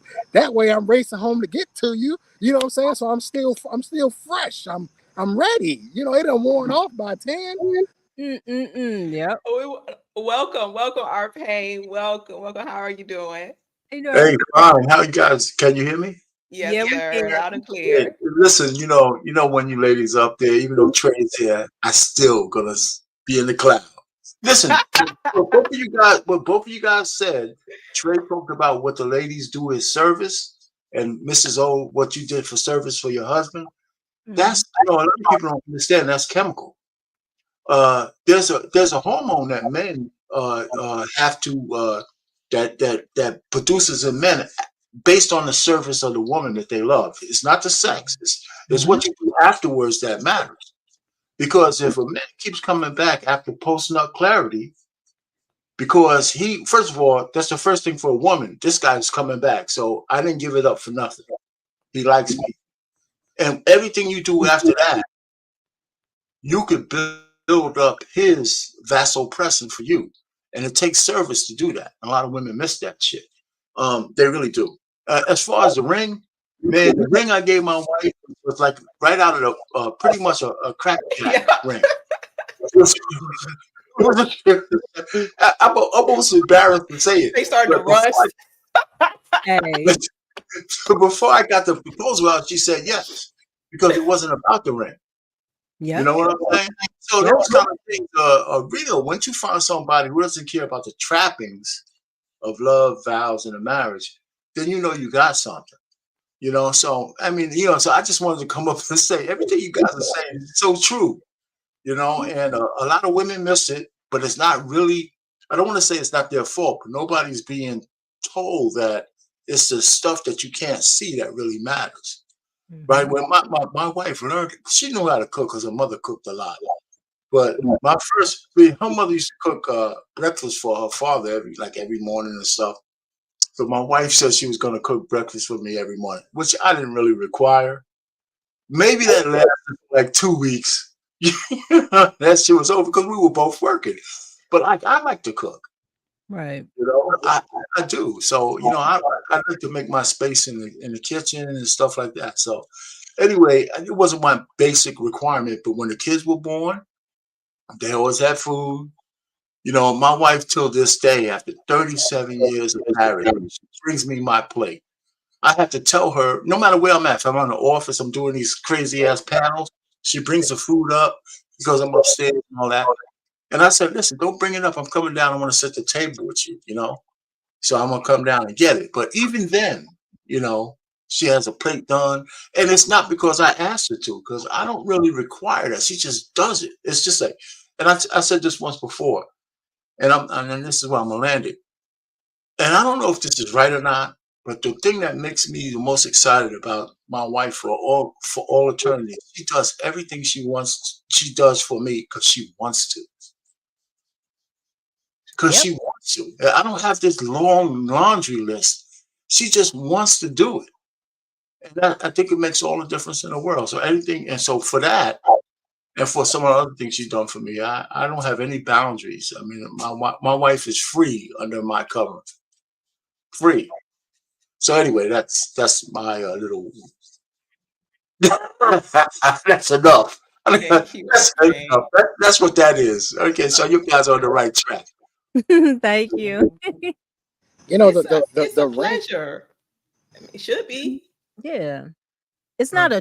not a hard chore. They be like, it's a chore. It's not no hard chore, especially if it's a man that you reverence and you respect.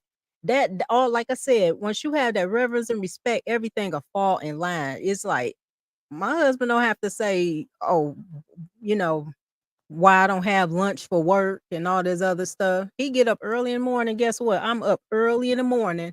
He got some fresh lunch to take with him. I don't sometime I do it at night. It all depends on how I feel, whatever, as far as my health wise. But other than that, I'll be up early in the morning fixing his lunch. Make sure he have something to eat on and keep him from going to McNasty's and Burger King and all Burger King and all that other stuff. Thank you. Because you supposed to, as a wife, you supposed to at least work, be able to make sure that your husband's health is, his health is wealth.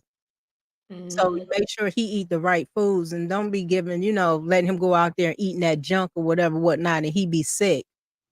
And guess what? If he's sick, the house, once your husband's sick, the house goes down. It falls down. They don't Right. think about that.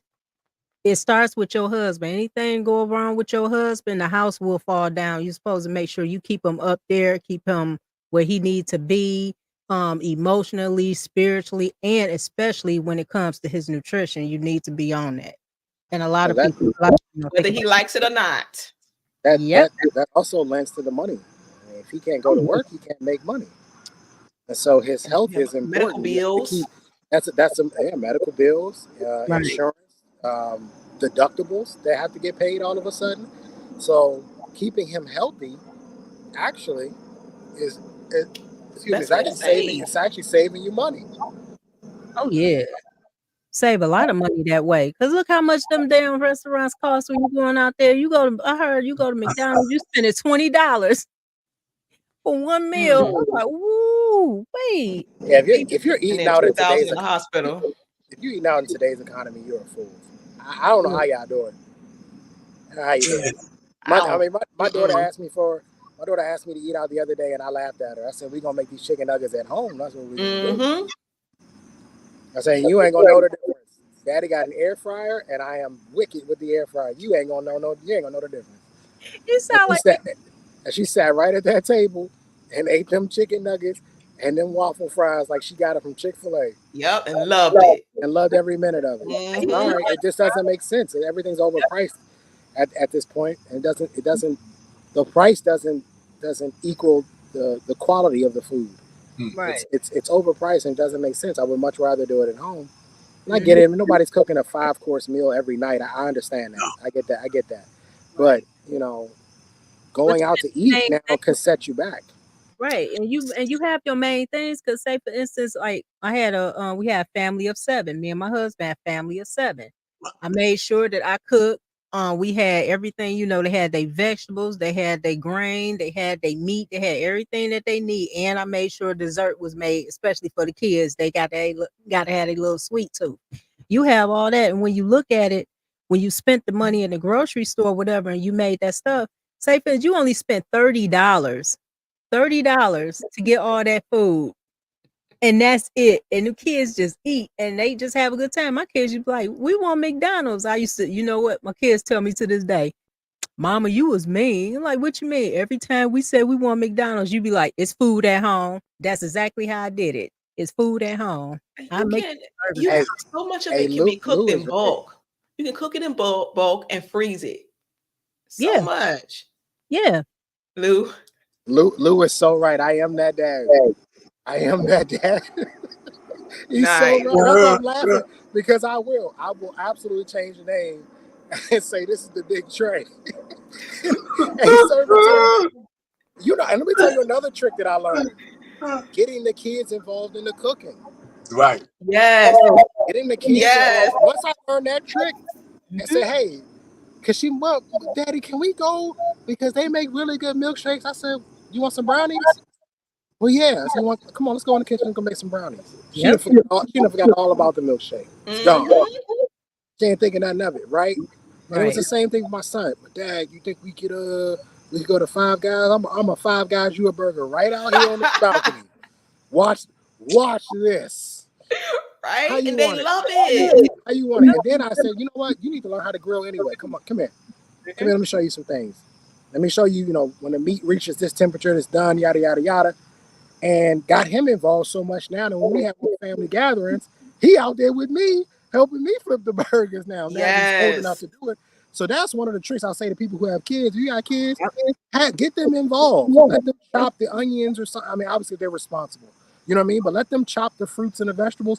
Get them involved. Buy them an apron and let them get involved. And then that typically takes their mind off of the McDonald's and the Burger Kings and all this other stuff. And they'll tell you, this is way better than the McDonald's, even though it's not. This is way better than McDonald's. This is way better. Not at first. They'll get better. It's because they were involved. You know what I mean? Right. It's very true. Right? I mean, it's true. I mean, all that stuff is true. I mean, my wife, I think she taught out my daughters how to, cook a little bit, but they really love helping me out putting stuff together. Like every so often now that they're grown, I do the Sunday meals.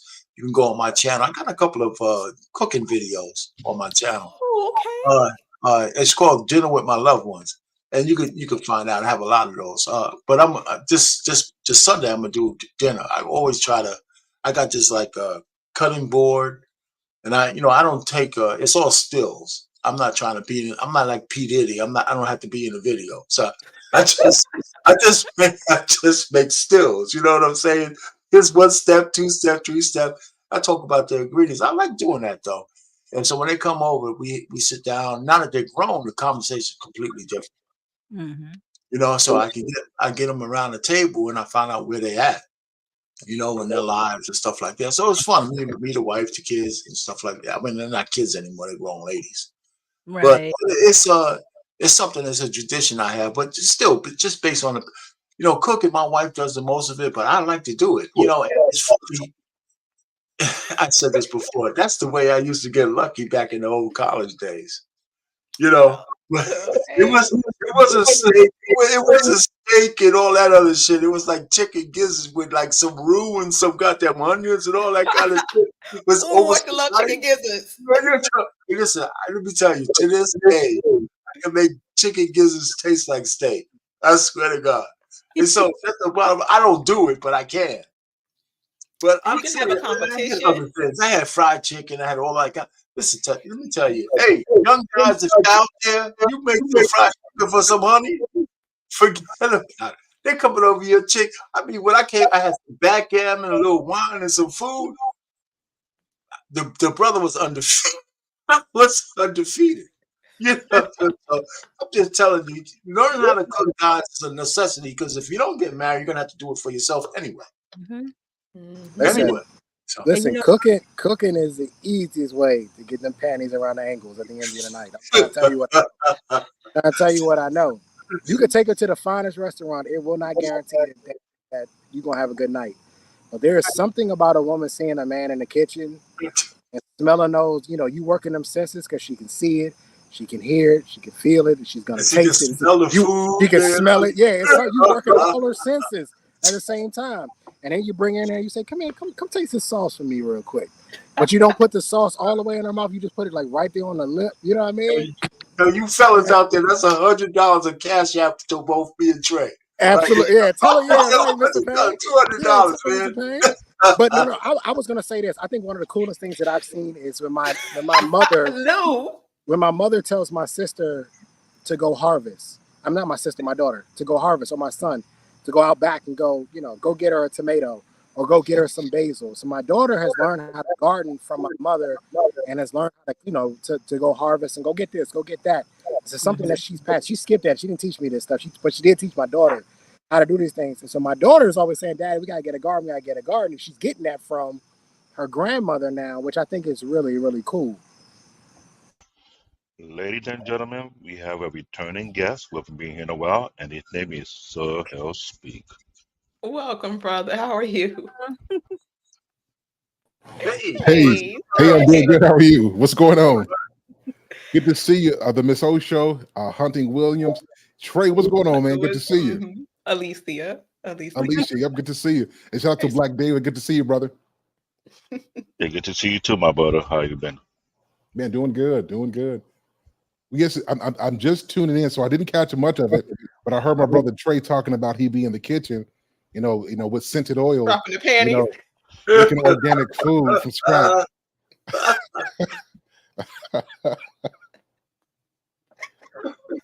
So whatever you were saying, I'm with him.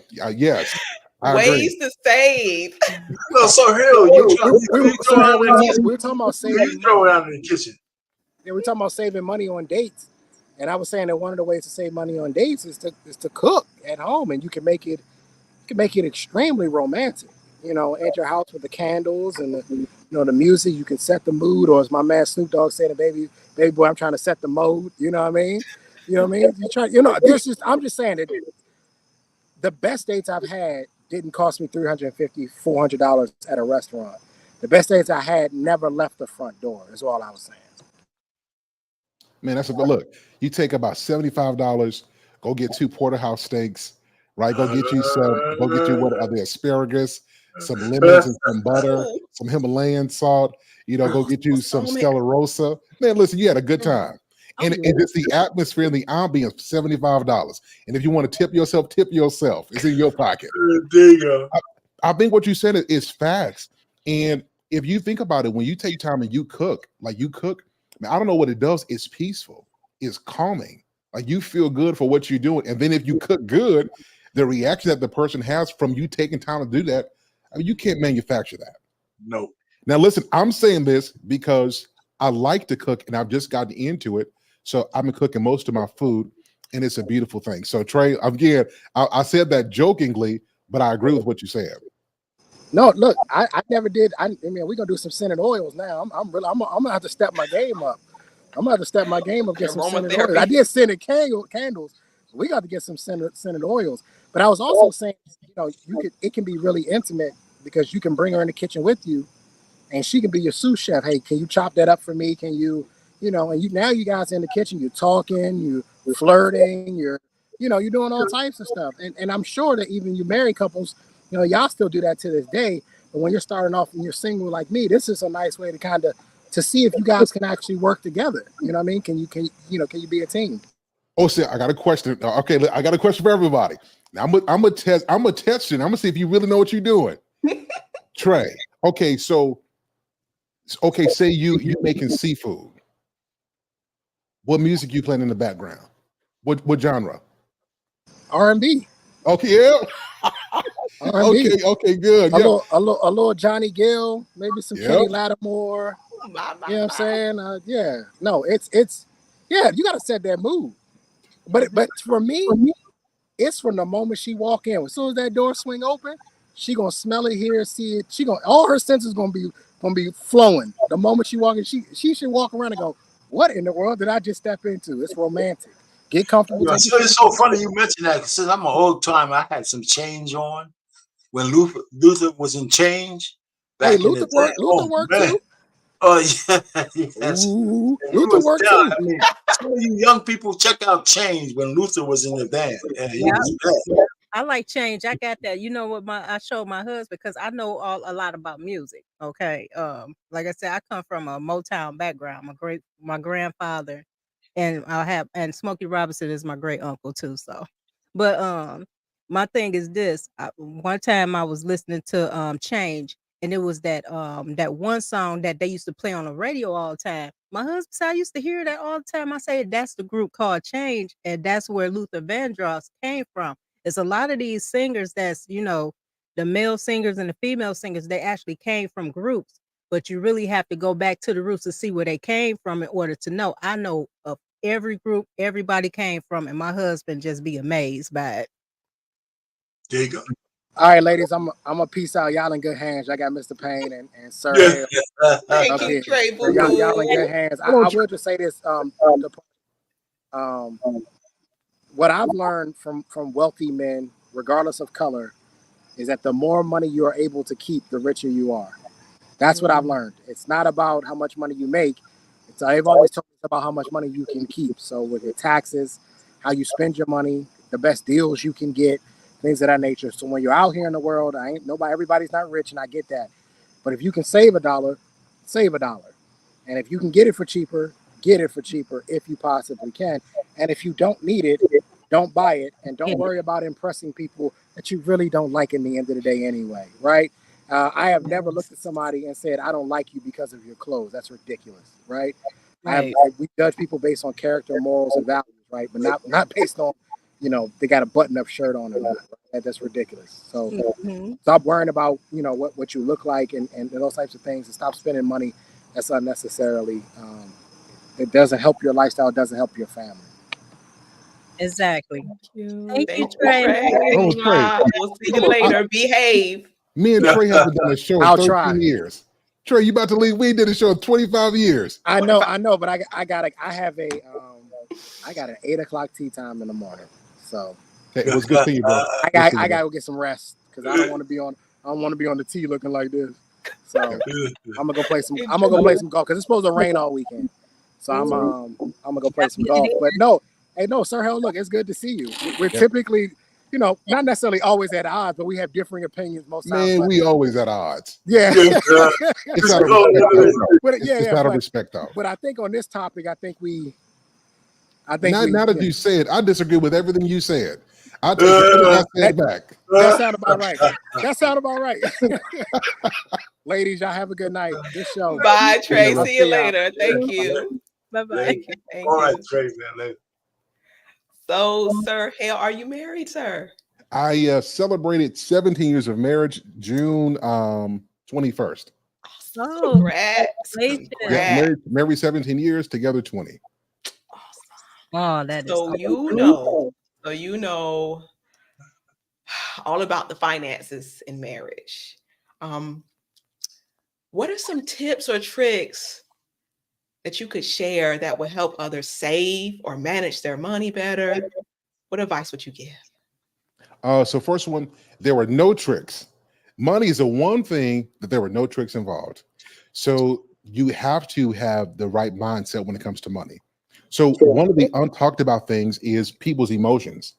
So if you notice, people who are bad with money, check their emotional discipline and their the way that they think. Emotions are tied to money. People who don't regulate themselves emotionally spend. And so if a new phone comes out, they buy a new phone. They don't even know how to work the old one. You know what I mean? They bought a $1,200 phone just to text message, to get on Facebook, and to take calls. You know what I mean? You need a Promco phone if that's all you're gonna do, right? So that one, and then if you're going to be married, this is probably the biggest thing. If both of you are not on the same page or getting there, it's like you can have one person building and the other person tearing down. So whoever is the stronger one when it comes to money has to take the lead in terms of saving. Now, I'm a traditional man, so I'm a traditional man. Traditional, the man need to be earning. But here's something that I think is important too. When you have a wife who knows how to save and put money up, and a husband who knows how to earn, you've set yourself up with the potential to be financially secure and not have to worry about money, right? So that's it. When I coach and I counsel, this is one of the biggest issues. You got one spender and you got one saver. And here's the tiebreaker. Whoever's the most emotional one typically wins. You see what I'm saying? So a husband and a wife have to get in line. And if she's the spender, every wife who's watching this, if you're the spender and your husband places parameters, you cannot be disrespectful to him. You cannot say, well, you deserve this. And, you didn't have 3 kids and your body went through pain. That ain't got nothing to do with you saving money. Can I ask a question? Ladies, can I ask them a question? This is Arpane. I've been around with you. Arpane, good to see you, sir. Well, good to hear you, sir. The only reason why I don't get on camera, this is on the BMU network. This is the one show they don't need to see my ugly face. So, especially with the ladies up there. So here's the deal. Do you make what you just said? I agree with 100%. But don't you have to make sure that that's true before you propose to the woman? Yeah. So I like to deal with realities. So in an ideal sense, what you said absolutely correct. That a lot of us, we didn't even have the right money mindset, right? It took us getting into it, running up some credit card debt, can't get a new apartment because our credit score is 7, right? So a lot of us ended up getting married. Supposed to be 3 digits. Together we got 10. So you know what I'm saying? So like we learned it as we went along. So if you're not married, then right, you got to vet this for. And this is a big thing. Like when I do relationship coaching, there are 10 questions. One of those questions is what is your score? What's your credit score? Right. But if you got married and didn't know this before, then you still got to go back and do that work. Hey, my God, lost in translation. Good to see you, sir. You know what? So I agree with you. You know what? Maybe, I try to make sure I always refuse to try to be like a unicorn. But that was the one thing I had in check before I got married. So I think one of my discriminators was, well, I'm gonna have a financial issue with the woman I married. Then I think that's unusual, I guess, because I was thinking about that. I was young. I was 26 years old when I found my wife, my fiance at the time. I got married at 29, but we were together from me being the latter half of 26, maybe 27, 29. But financial was always on my mind, and she had a decent job too. So I hear what you're saying. I agree with you. Maybe it's unusual for somebody to have that, so young, have that together. But that was one of my things. And I'll just say this and real quick.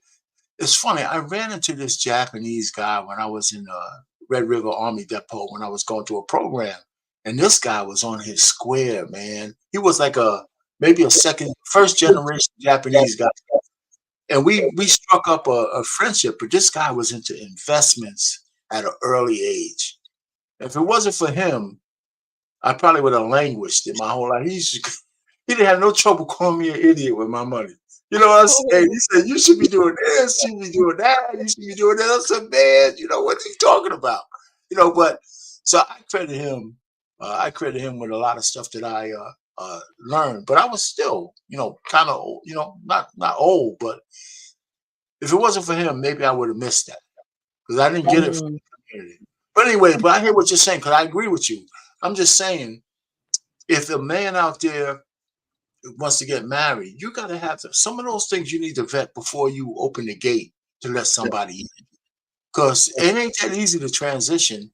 If any of us who have a woman or a man who's not on a financial thing and they grow up and mature, once you're married, I think that's more of an aberration than the plan. Because if they're locked into a bad pattern, it's hard to break them out of it.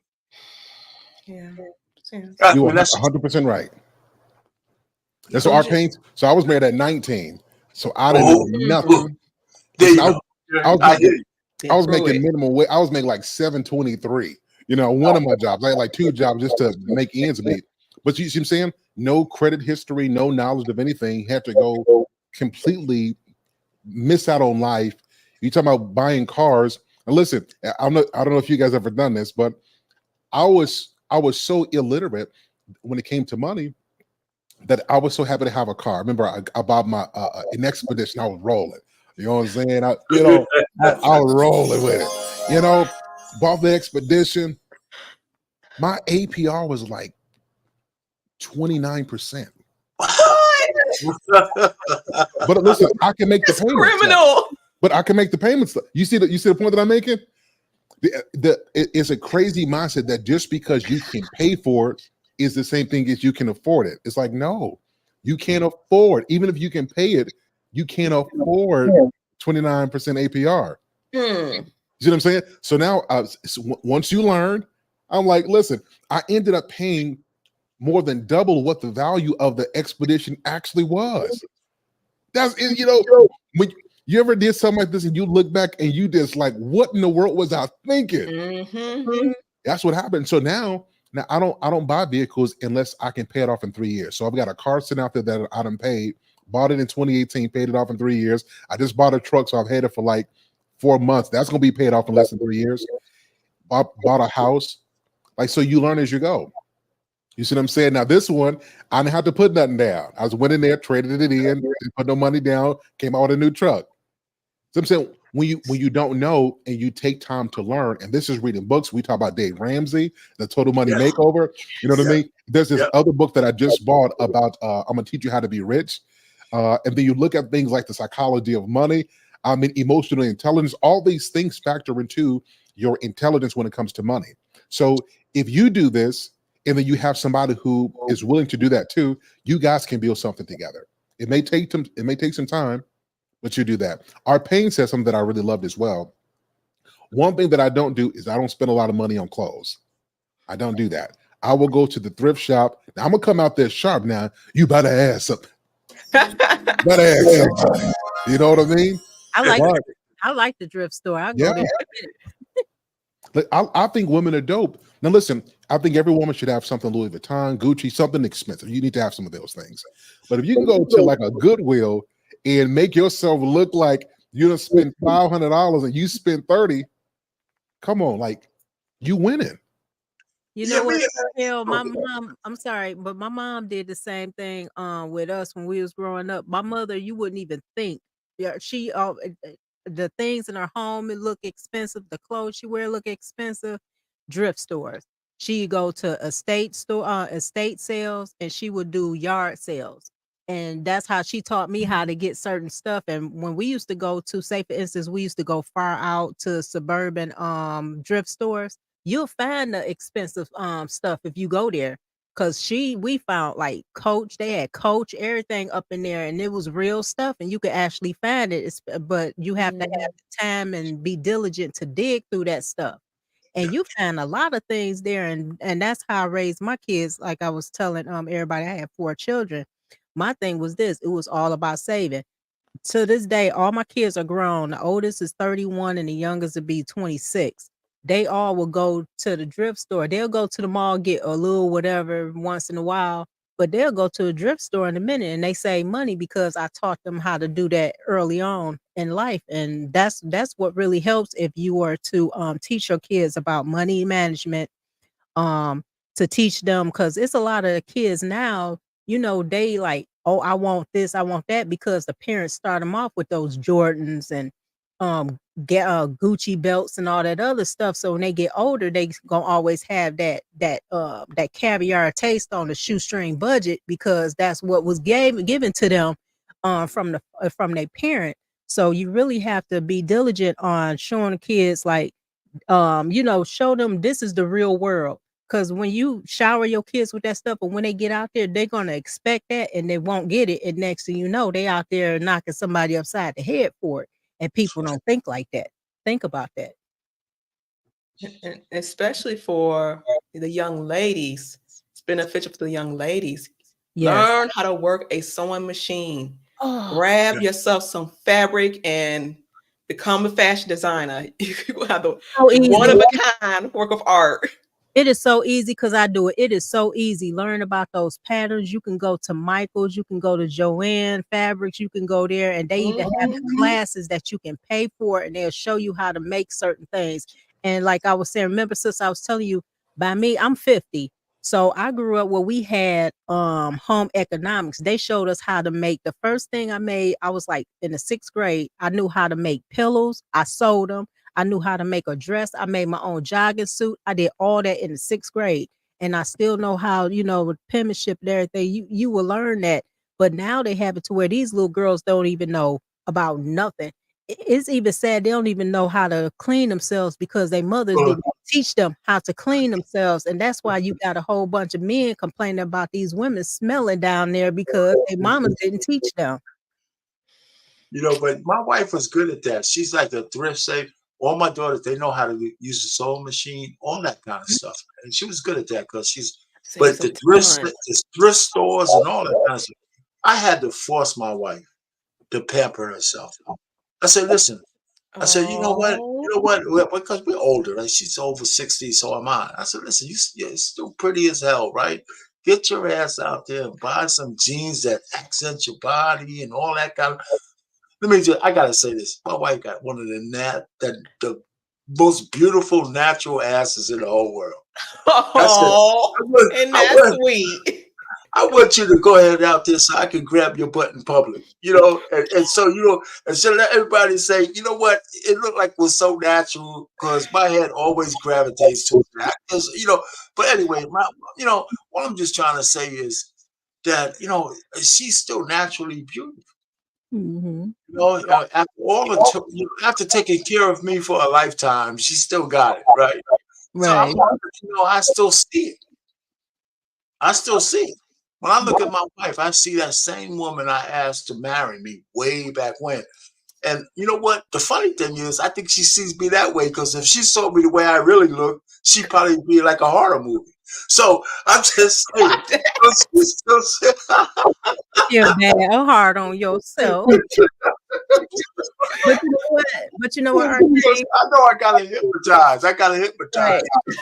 But you know what, Arcane? My husband is the same way. My husband would not. I'm telling y'all right now, my husband would not let me shop at a thrift store. He really don't. I like it, but he was like, nah, nope, nope, nope. So I follow what my husband say. He don't want me shopping there. He don't want me shopping there, especially for clothes. I'm like, but for certain stuff, I'll go in there and get it. But She's gonna do it anyway. No doubt.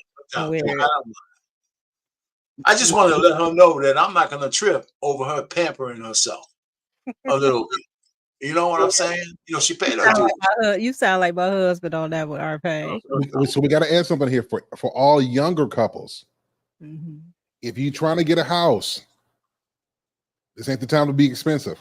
That's I think a lot of young couples want it all. Our Payne said that he had to force her. That means she didn't spend all of the money on foolishness. They can afford it.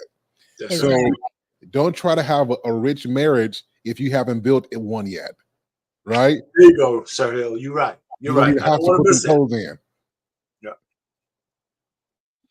But that's what I was saying earlier. They want those big old homes, and because they want to, keep up with the Joneses and everything. And you can't afford a $400,000 home, and you want to hurry up and run and grab one. And then like Sir Hill, I was talking about this earlier too.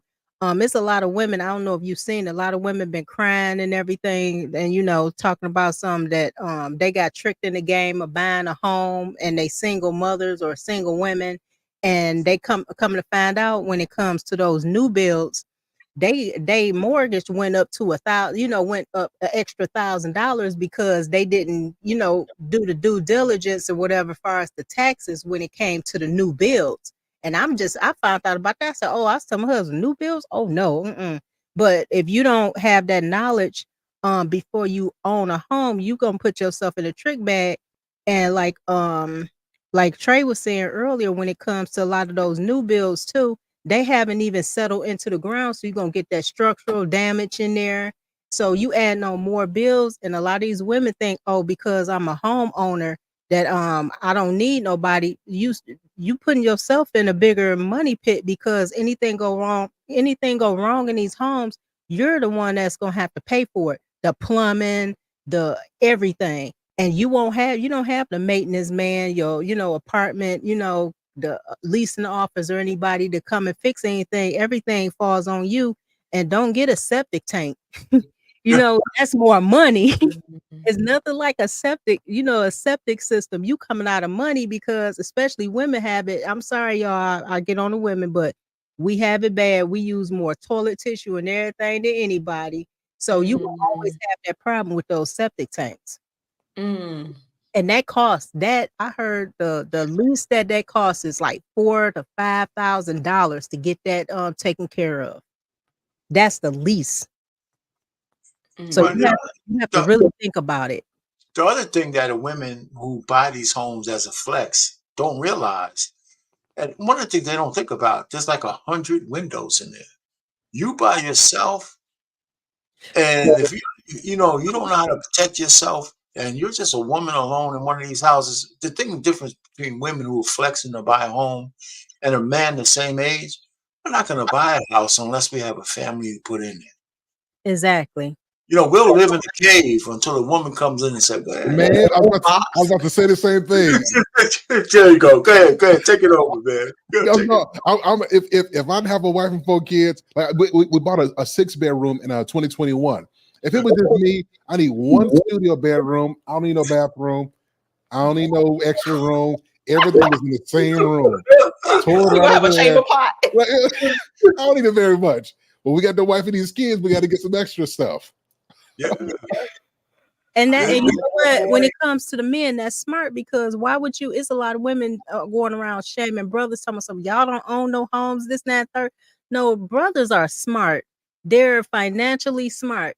Don't get no home unless you get married. You have those children. If you an apartment, is nothing wrong with a brother having his own apartment. At least he's showing that he's responsible. He have a roof over his head. Y'all complain about these men that stand with their mama, and you still complain about these men that got their own place.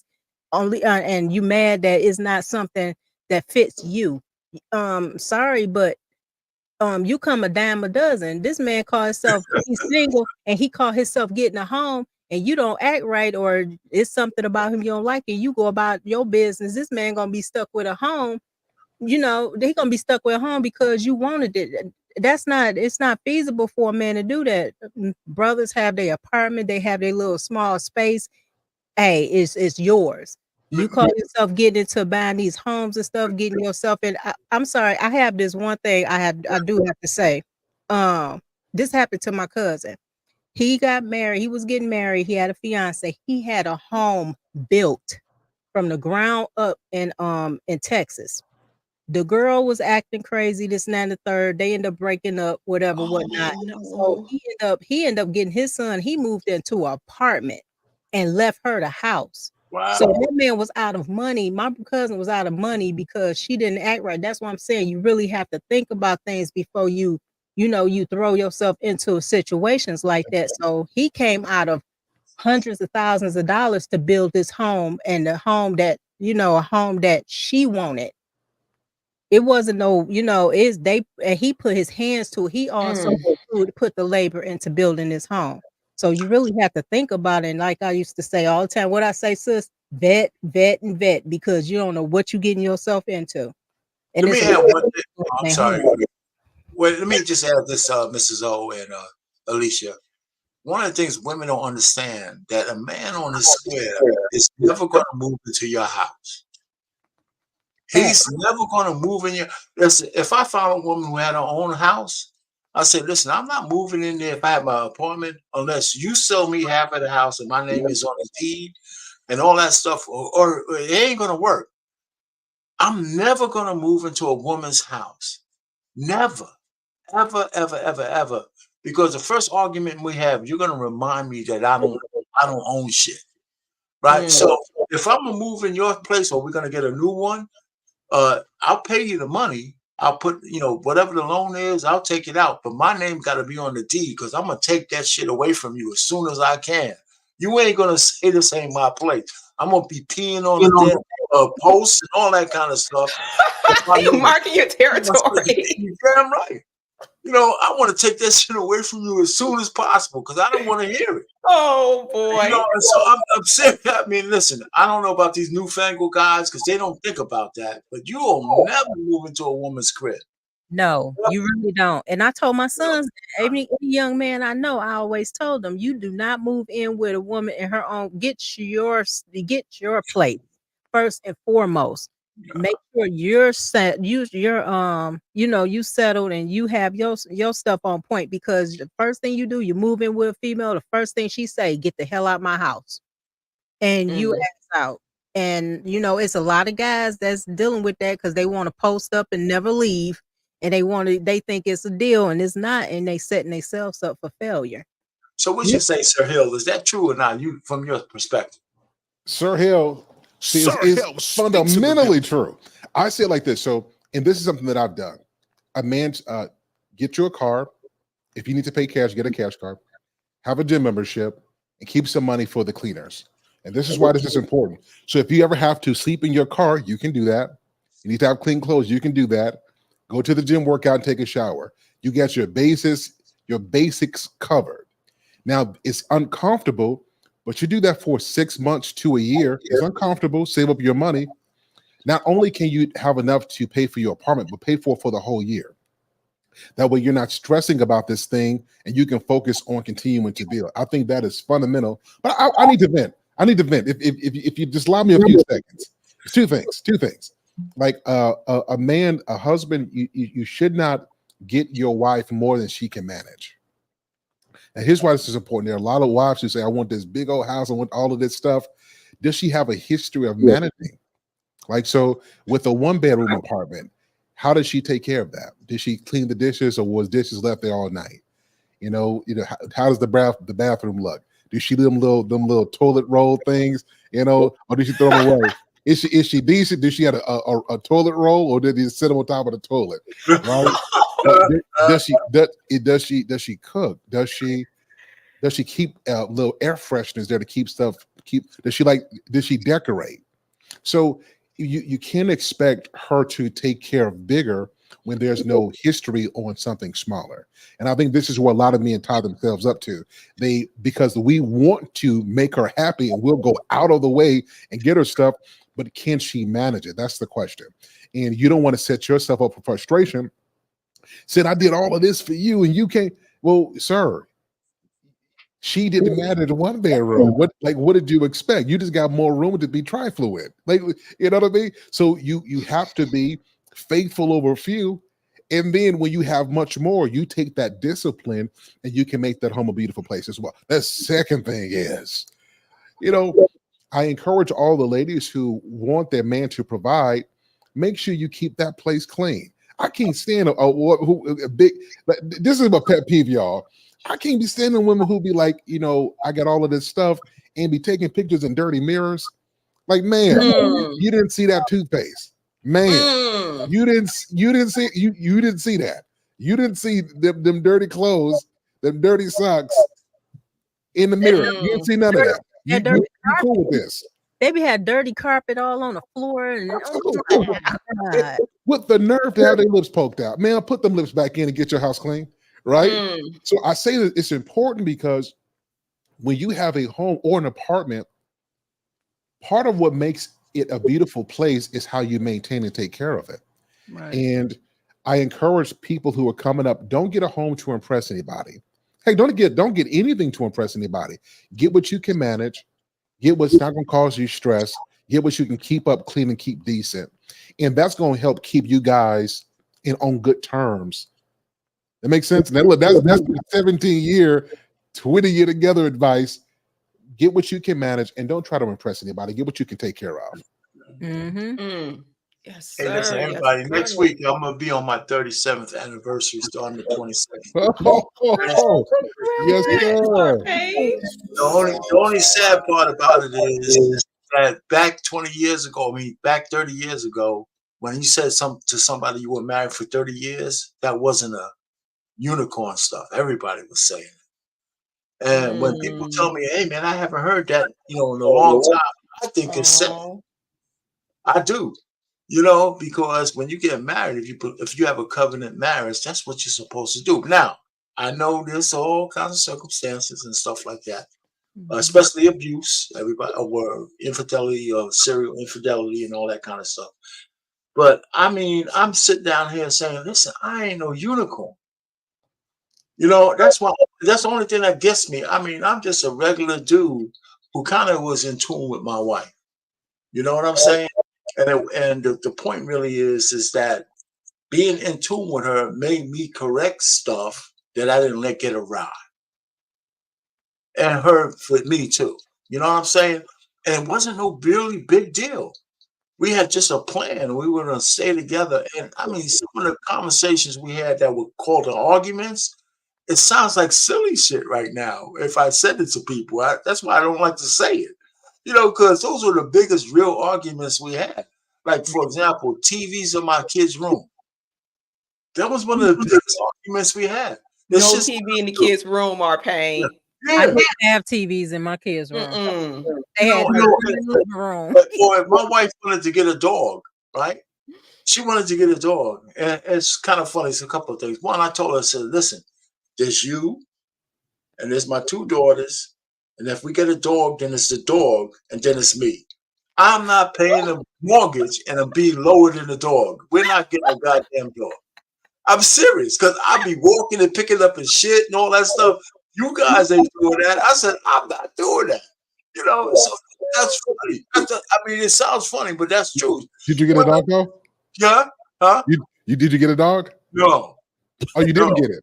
I won that one. All right. I said all the same things you said and ended up getting one. So you did. I'm gonna call you for a consultation. Let me tell you this. It's funny though. One day I walked home and my wife was doing some hodgepodge shit, like in a pot. She had a lot of stuff in there. And it was a lot of stuff in there, right? It's just also, I said, I thought we said we weren't getting a dog. And it was food on the stove, right? I saw it in there. It was like a whole lot of shit. I said, I thought we wasn't getting a dog. She said, that's our dinner. I said, that's not for a dog. And we laughed like crazy over it. I said, this shit look like dog food. Oh God. I remember that like it was last night. I said, that shit look like dog food. She said, that's your dinner tonight, goddamn it. What you talking about? Wow. Oh no. Wow. It was like 100 years ago. I still remember that shit. I said, I thought we said we ain't getting a dog. And she said, what you talking about? I said, well, that shit on the pot, it looks like it's for a dog. That shit was funny as hell. We laughed all night about that.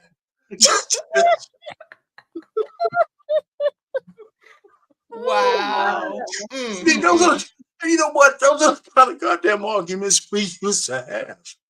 You know, so I mean, no wonder we still married. We put two clowns together, you know, have a great marriage. You know, so that's it. I don't know. I mean, like I said, I say this morning, I'm gonna shut up here. I don't feel like a unicorn. It wasn't really that difficult for me and her to stay together this long. Right. Oh. You know, that's it. I mean, it's kind of crazy, but still is. Yeah, but everybody think that when they hear that you've been married for a long time, the first thing be like, I couldn't do it, this, that, and the third. That's because if when marriages don't work, besides the DV and all the other stuff, when marriages don't work, that's because it's a one-sided thing. One person is in it and the other person isn't. And That's true. and my thing is this, as a woman, we supposed to love our husbands more than our husbands love us.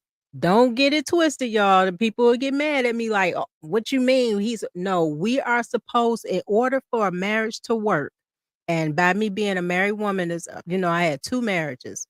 But my husband now, we've been married, it'll be 11 years in October. In order for our marriage to work, I have to be in love with my husband more than he's in love with me. Mind you, I know my husband loves me. He take care of me. He provides for me. He do all that. It's more actions. He do everything for me. So I know by him doing that he loves me.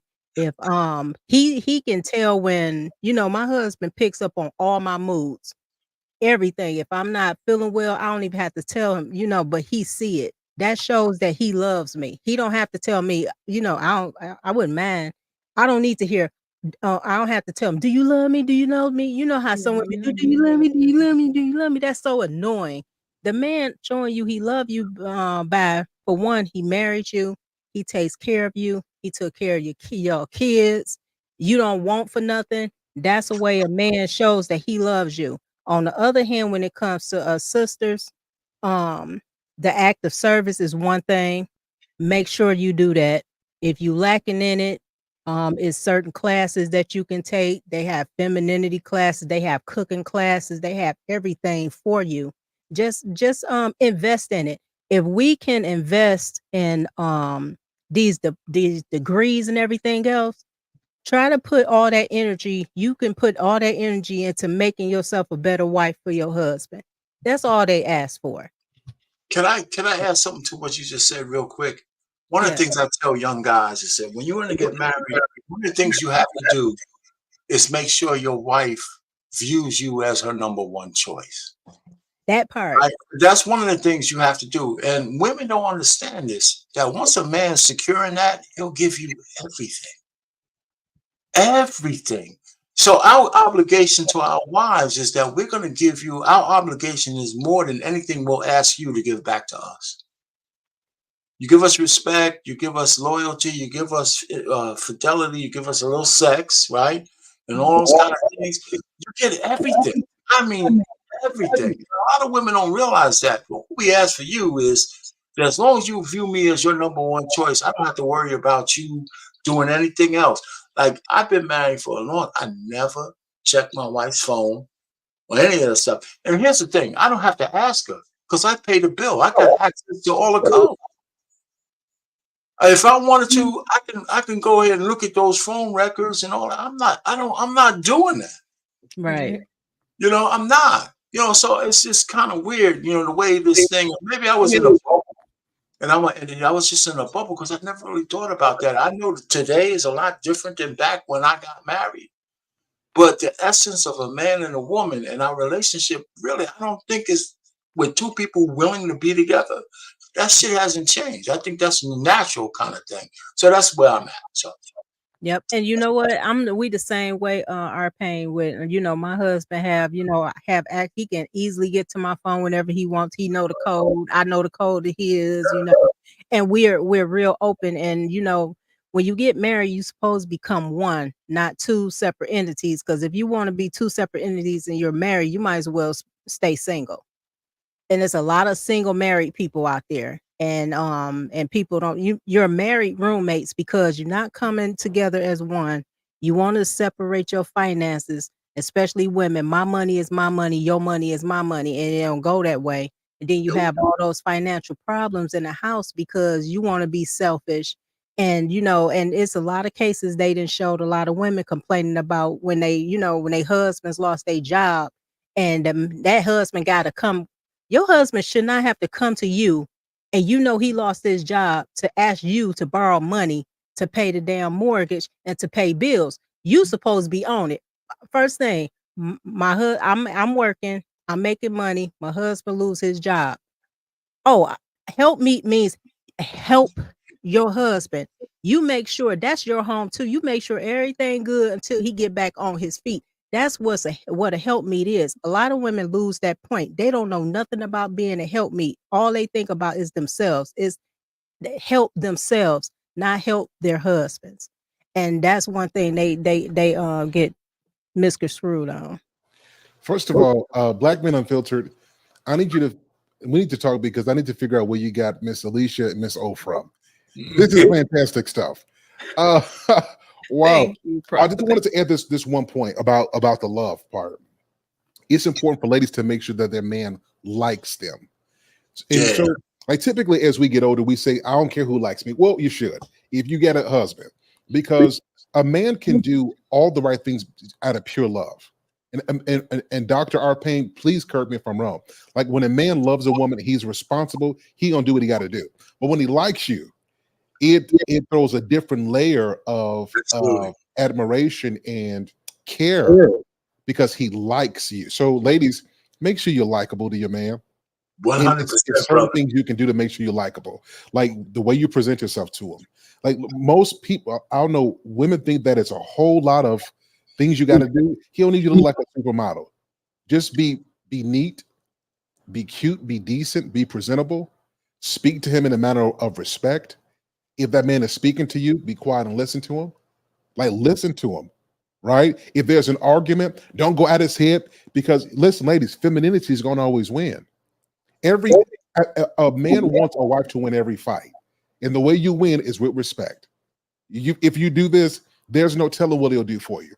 And when you do these things, you become likable. It is something like he likes to be around you. And I think this is what's happening with a lot of women today. They don't know how to be likable. They don't know what to do, because in order for them to do that, it will require their effort. It will require them to be subject to rejection. And really, it's that effort that makes her more attractive, is that you're even willing to do these things. So, wives, with that love, make sure you do what it takes to be likable to your man, because that makes a difference to us. 100%, man. I tell you, man, I'm glad you brought that up. I really am, because my wife, I really like my wife. I like just being around. We have a good time. I tell her a couple of times, and she tells me this: we just like being around each other, and we made sure we maintained that as we raised our children.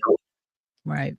You So, know, it wasn't gentlemen, just we always made sure we had time alone, time together, time all that kind of stuff. We just like each other. You know, it's kind of weird. You know, I mean, I'm speaking for her a little bit, but I could tell if she didn't like me, I'd know. My wife actually likes my stupid ass. I mean, it's funny, man. You know what? I pity the girl, but you know what? She's trapped. stop it. She's trapped. So, so That's you're it. silly. So I asked gentlemen, how does a woman know if a man genuinely likes her as opposed to him, Mm. I guess pandering? I don't want to use the incorrect terminology, but pretending to get what he wants. What are some signs? Are there signs? Specific signs? Dr. Payne, you want to take this first? I was gonna tell you. He got 37 years. He got 37 years on me. You know what I'm saying? So I defer to my elders. I mean, that's a great question. And I don't want to give you a bad answer to it. I just think that from the day we met, from the day I met my wife, from the first day when I was brave enough to say what I said to her, for her to even recognize me, uh, it was something about her that I couldn't let go. That's why when we started talking, we didn't date. We went from the first encounter to a date out to a courting that very day. I mean, we got engaged in 5 months. In 5 months, I couldn't want because a friend of mine who worked with me introduced. I just liked the way she was. She was living at home, just the way she talked to me, just the way I talked to her, the kind of things that she was saying. There was something about her. Forget all the love stuff. She was just a likable woman. And the reason why she realized that I liked her was because maybe I'm a soft touch. She was okay. I did everything. As soon as I introduced her to my guardian aunt, and all the women my guardian rejected. As soon as she saw her, she smiled and said, "This." I just liked her, and it never left away. I don't even know how to put a. You know what? I would have to write a paper on how many things that my wife does that makes me like her. She's got Oh, that's a project for you, Art Payne. she's Please got do. she's got these dimples, man. That when she smiles, and I could say anything. She smiles, she laughs at my stupid jokes. She has no problem being. I just like the way she is. And you know what? If I was able to give you a solid answer, I think I would be doing her a disservice. It's a spiritual thing that makes me like her. The love and all the Absolutely. dedication I have to her, but just a spiritual thing where I'm just connected to her. We almost think alike now. It's kind of scary, but I don't know what I would do without her. That's all I'm saying. I really don't, especially after all this time. Our Payne, let me tell you something. You got game, sir. I'm gonna call you in just a little bit. I need a few lessons. So the number one sign, ladies, if you like ladies, get your journals out. Write this down. Ladies, here it is. About to give it to you. World exclusive. If he wants you around and not just to lay down, that's how you know he likes you. There you go. Any man will sleep with you. But if he just wants you around, you don't even have to be talking about nothing. He just likes you. It's what our Payne just said moments ago. Like when a man finds a woman that he likes, ladies don't even realize this. You just being there does a whole lot for him. Just being there does a whole lot for him. So if he wants you around, there's no greater sign than this. Thank you. You're a freaking black man on filter, man. You don't hold that up, man. Listen, if you just shut up and listen, you might learn something, man. If you want to stay 7-year-old marriage, you know what I'm saying? Just stay in the background and learn. Just chill out. Edward also gave a good one. Yes, there are signs. He wants to be seen with you in public. Yep. During the day. Yep. Thank you. Not hey, always. grown men talking. Thank you. Blessings panel. Peace to the BMU network. I Man, love Toby always this has channel. these honeys on his channel. He always got these Mwah. honeys on his channel. I need to get in there and set those chicks straight once in a while, man. Let me up, man. Thank you. Thank you. Yeah. Ladies, I got to get ready to head out of here. I've been working all day, so I haven't had a break. So I'm gonna get some. Go back to eat and rest. But thank you for inviting me. Please don't let this be the last time. I really appreciate talking with you. Good to meet you, Mrs. Alicia Bissell, and our pain. Salute to you, sir. Yeah, man. I don't know your channel. Hey, man, thanks for talking. I mean, I haven't been on a panel with you in a while, but I know of you and stuff like that. So I had to check you out, man. I know you got things going on, brother. Hey, appreciate you. Appreciate you. Thank you, brother. It's been an absolute pleasure. You stay safe, stay blessed, and we will see you next time. We do appreciate you. Thank you. Thank you. Let's see. Oh, 18. It's the holidays with you. Yeah, and not and all the meetings not at a hotel or a motel. Oh, grown men talking. LOL, I'm gonna bring you up, brother. Bring you around the family too. They bring and the friends, the homies, I guess. Yep. Oh, you know what? They don't know about this. I'm gonna have to say a little secret on this. They bring you around they boys or whatever, whatnot, on they friends or whatever. Sometimes, it'd be kind of like a trick bag. They want to make sure they boys don't know you. And it's a good thing because I used to see guys all the time. They used to have to bring a female around, and then you see some snicker, and once the guy sees some snicker and he know not to deal with her. They don't say nothing right then and there. They just start laughing and stuff. Then you find out later on down the line that she was one of those that he shouldn't be with.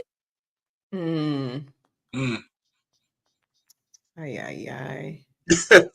probably true. I never thought about it that way. But I mean, no, I never thought about that kind of test. Yeah, that kind of test. You shouldn't be with a woman if you have to do that kind of test. Yeah, they bring around family, whatever, whatnot, and family, or they know these. Oh, I used to see it all the time. That's how I'm just speaking on what I seen. No, you're right though. I mean, I understand that. I mean, when a fella's got to do that kind of test on a chick, man, that's a tough one. That's a tough one. I mean, because that means you're not unsure, and that you already know what she's about.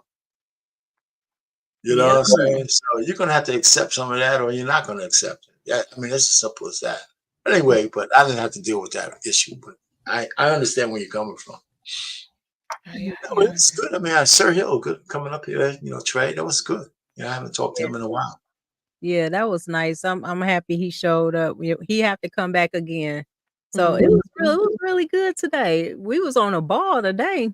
Hopefully everybody learned some stuff from us tonight. I hope so. So I'm gonna give my last few tips as far as like household ways you can save, and then we'll see if anyone else has anything else to share, and then we'll end the lives. How does that sound? Yeah, because everybody ready to go back to sleep. So we spoke on, if you have kids, the cloth diapers. Another thing that I learned too late, but elimination communication, also called EC. That is, I have the definition here. It's a practice when a caregiver uses timing, signals, cues, and intuition to address an infant's need to eliminate or to use the restroom. You have a strong bond, and you can tell when the baby has to go. So you get them to like a little potty or the toilet to do what they have to do, and it saves a ton on the diapers or the cloth diapers or what the case may be. It also builds a strong bond. And even the little ones, I think this was on Oprah. So it was a while ago, where babies universally make the same sounds, cues that they're hungry or they've gone to the restroom on themselves or they're tired.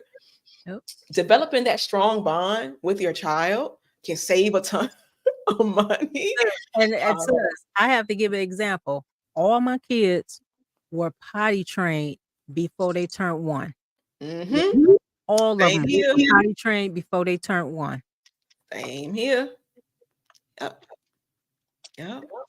Um, so with the cloth diapers, the sewing, you can make them, you can purchase them. They're really expensive, but you can make them. Yeah. There's plenty of books and YouTube. Same thing, ladies. The same thing with menstrual pads. You Yes. can make menstrual pads as well. Now, all this requires extra work, but once you get into the rhythm of anything, essentially, um, it's like it goes by quickly. With the menstrual pads, you can make them, you can design them. Yep. Like I have some with all kinds of patterns. They're cute. Yep. They're cute. And sis, and another thing too, when it comes to those regular pads, is chemicals in those as well. And then they have studies, you can look it up, that it causes fibroids. Same with the tampons, the Tampax tampons, that is toxic. So you putting that toxicity up in there, and then that's why they always had that warning about the shock syndrome. They're not telling you that it's certain chemicals all up in there. And same with those pads. Like I said, you get chemical burns and all that, and it really messes with your reproductive system as well. So it's best to have, make your own. When I was growing up, my grandmother, not the elder women, they didn't use those pads. They had cloth pads. That's why they said the rags, the menstruous rags, because that's Yes, what they people was on the actually rag. using. Yeah, that's what they was actually using. They were saving money by doing that, and they was, Bless you. Bless you. oh, bless you, washing them like you supposed, like you supposed to. Same like when I said when I was raising my babies, I was using the cloth diapers. I didn't buy no diapers. I spend no money for no You Pampers. imagine how much you have 4 babies? Can you imagine how much? And my kids was back to back. Ain't no way. Ain't no way in the world I would have running around Golly. with diapers on. Not me. Mm-mm. Nope. I wish I'd have known sooner. I wish I'd have known sooner. But yes, staying clean, staying sanitary. They mentioned having a house and being able to maintain it. Don't get more than you can maintain. I want to live. I don't want to live my entire life cleaning my house because I'm kind of OCD. It has to be clean. Right. But so I want something small, quaint, easy to take care of, so I can actually live. Right. And But so not only that too, they getting these bigger homes. The bigger the home, the bigger the energy bill. Your And energy bill? Oh my gosh. Mhm. If you paying a water bill, they go Well, by before you ladies get off the tampon things, my goal would be to get all the women in the house on the same cycle for that first week, so they all get that shit over with at the same time. You know what I'm saying? Y'all all get that shit over with at the same time, so we don't have to stagger that shit out. It's crazy. You know what I mean? Yep. That is crazy, but that's true though. Yep. Treat that as your spa time. Can I ask you one thing though? I understand that you say the cycles sync up when the ladies are in the same house, but isn't that based on who the alpha woman is? Yes. Ooh. Okay. Ooh, wow. Yep. That's exactly because it's like when I only have one daughter and I have a whole bunch of sons. So my daughter followed mine. And when she first started, she followed mine. So we had ours around the same time all the time. Look, I guess my daughter's the alpha. she come right before mine. Hey. That's so funny. All right. Yeah. Oh, that is funny. But yeah, it's so many ways us women we can save money, and by doing that, and once you implement those certain qualities or whatever, whatnot. So by the time you get to you get a husband, whatever, he don't have to worry about overspending and breaking the bank because you have a certain you always have to buy all the time and really get the stuff you actually need instead of being the little things add up. And as far as cleaning and whatnot, laundry, listen, this is, I normally have it in plastic, but I put it in the mason jar so y'all can see. Laundry soap is pennies for a load. It's a mixture of Zope washing bar, borax, and baking soda washing powder. Yeah, you use the Arm & Hammer. Yep, Arm & Hammer. That's how I make mine. Yep, It's so cheap, It lasts forever and it does the job. Listen, my husband, he drove trucks. So he sweated and and they got his stuff clean. So it does the job and it's so inexpensive. Another thing, it takes a little bit of extra time, but once you get into a hang of it, it's nothing. It's nothing. I take mine out. I put all the ingredients in the blender. I chop up that bar. I put all the ingredients in the blender. I make a big batch with one box of borax, one box of Arm & Hammer, and the bar Zote. Yep. That lasts, it's just us two now, but that lasts us a good 4 or 5 months. Mm-hmm. So, And they can also use what's that, the Castle soap bar as well. The lavender when you feel that nails Fapa? No, it's the Dr. Bromer Dr. Browners. Dr. Browners. Yep. Good as well. Yep. Dr. Browners. Yeah, I've been using that stuff for like maybe almost 40 years now. When I was in college, I got hipped on that. Yeah. It's great. It's great, especially if you have sensitive skin. Yep. All you have to do is either put in a blender or you use a cheese grinder if you want it small. But it's best to blend it because it'll be smaller instead of using the grinder. Dilute easier in the washer. Yep. Because when I first started out, I would just use like the chunks, and then you go to pull your clothes out of the dryer. It's like a chunk of soap. Oh, but you know what? It's a learning experience. It happened with me too when I first made. I was like, why isn't it doing what it's supposed to do? But once you learn and you keep, practice makes perfect, and it really helps. And like A-Team said, you also can make it in liquid form. Yes, I did that as well. I had the 5-gallon jugs of the liquid. So the powder saves space. Say money, like say for instance, it's I'll say this to the sisters, it's something called the bulk apocryphy place. You can get a lot of things. You can make your own. Yes, I send it to you, sis. You can make your own lotions. You can make your own perfumes. You can make. They have next. Yeah, all of that, and you can save so much money.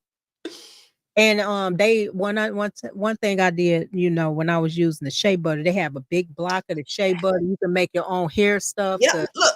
Make my own hair all in one. Yeah, because you save more money doing that instead of going to them stores and you spend all that money putting them chemicals in your hair and it's tearing your hair up. Yes, all in one.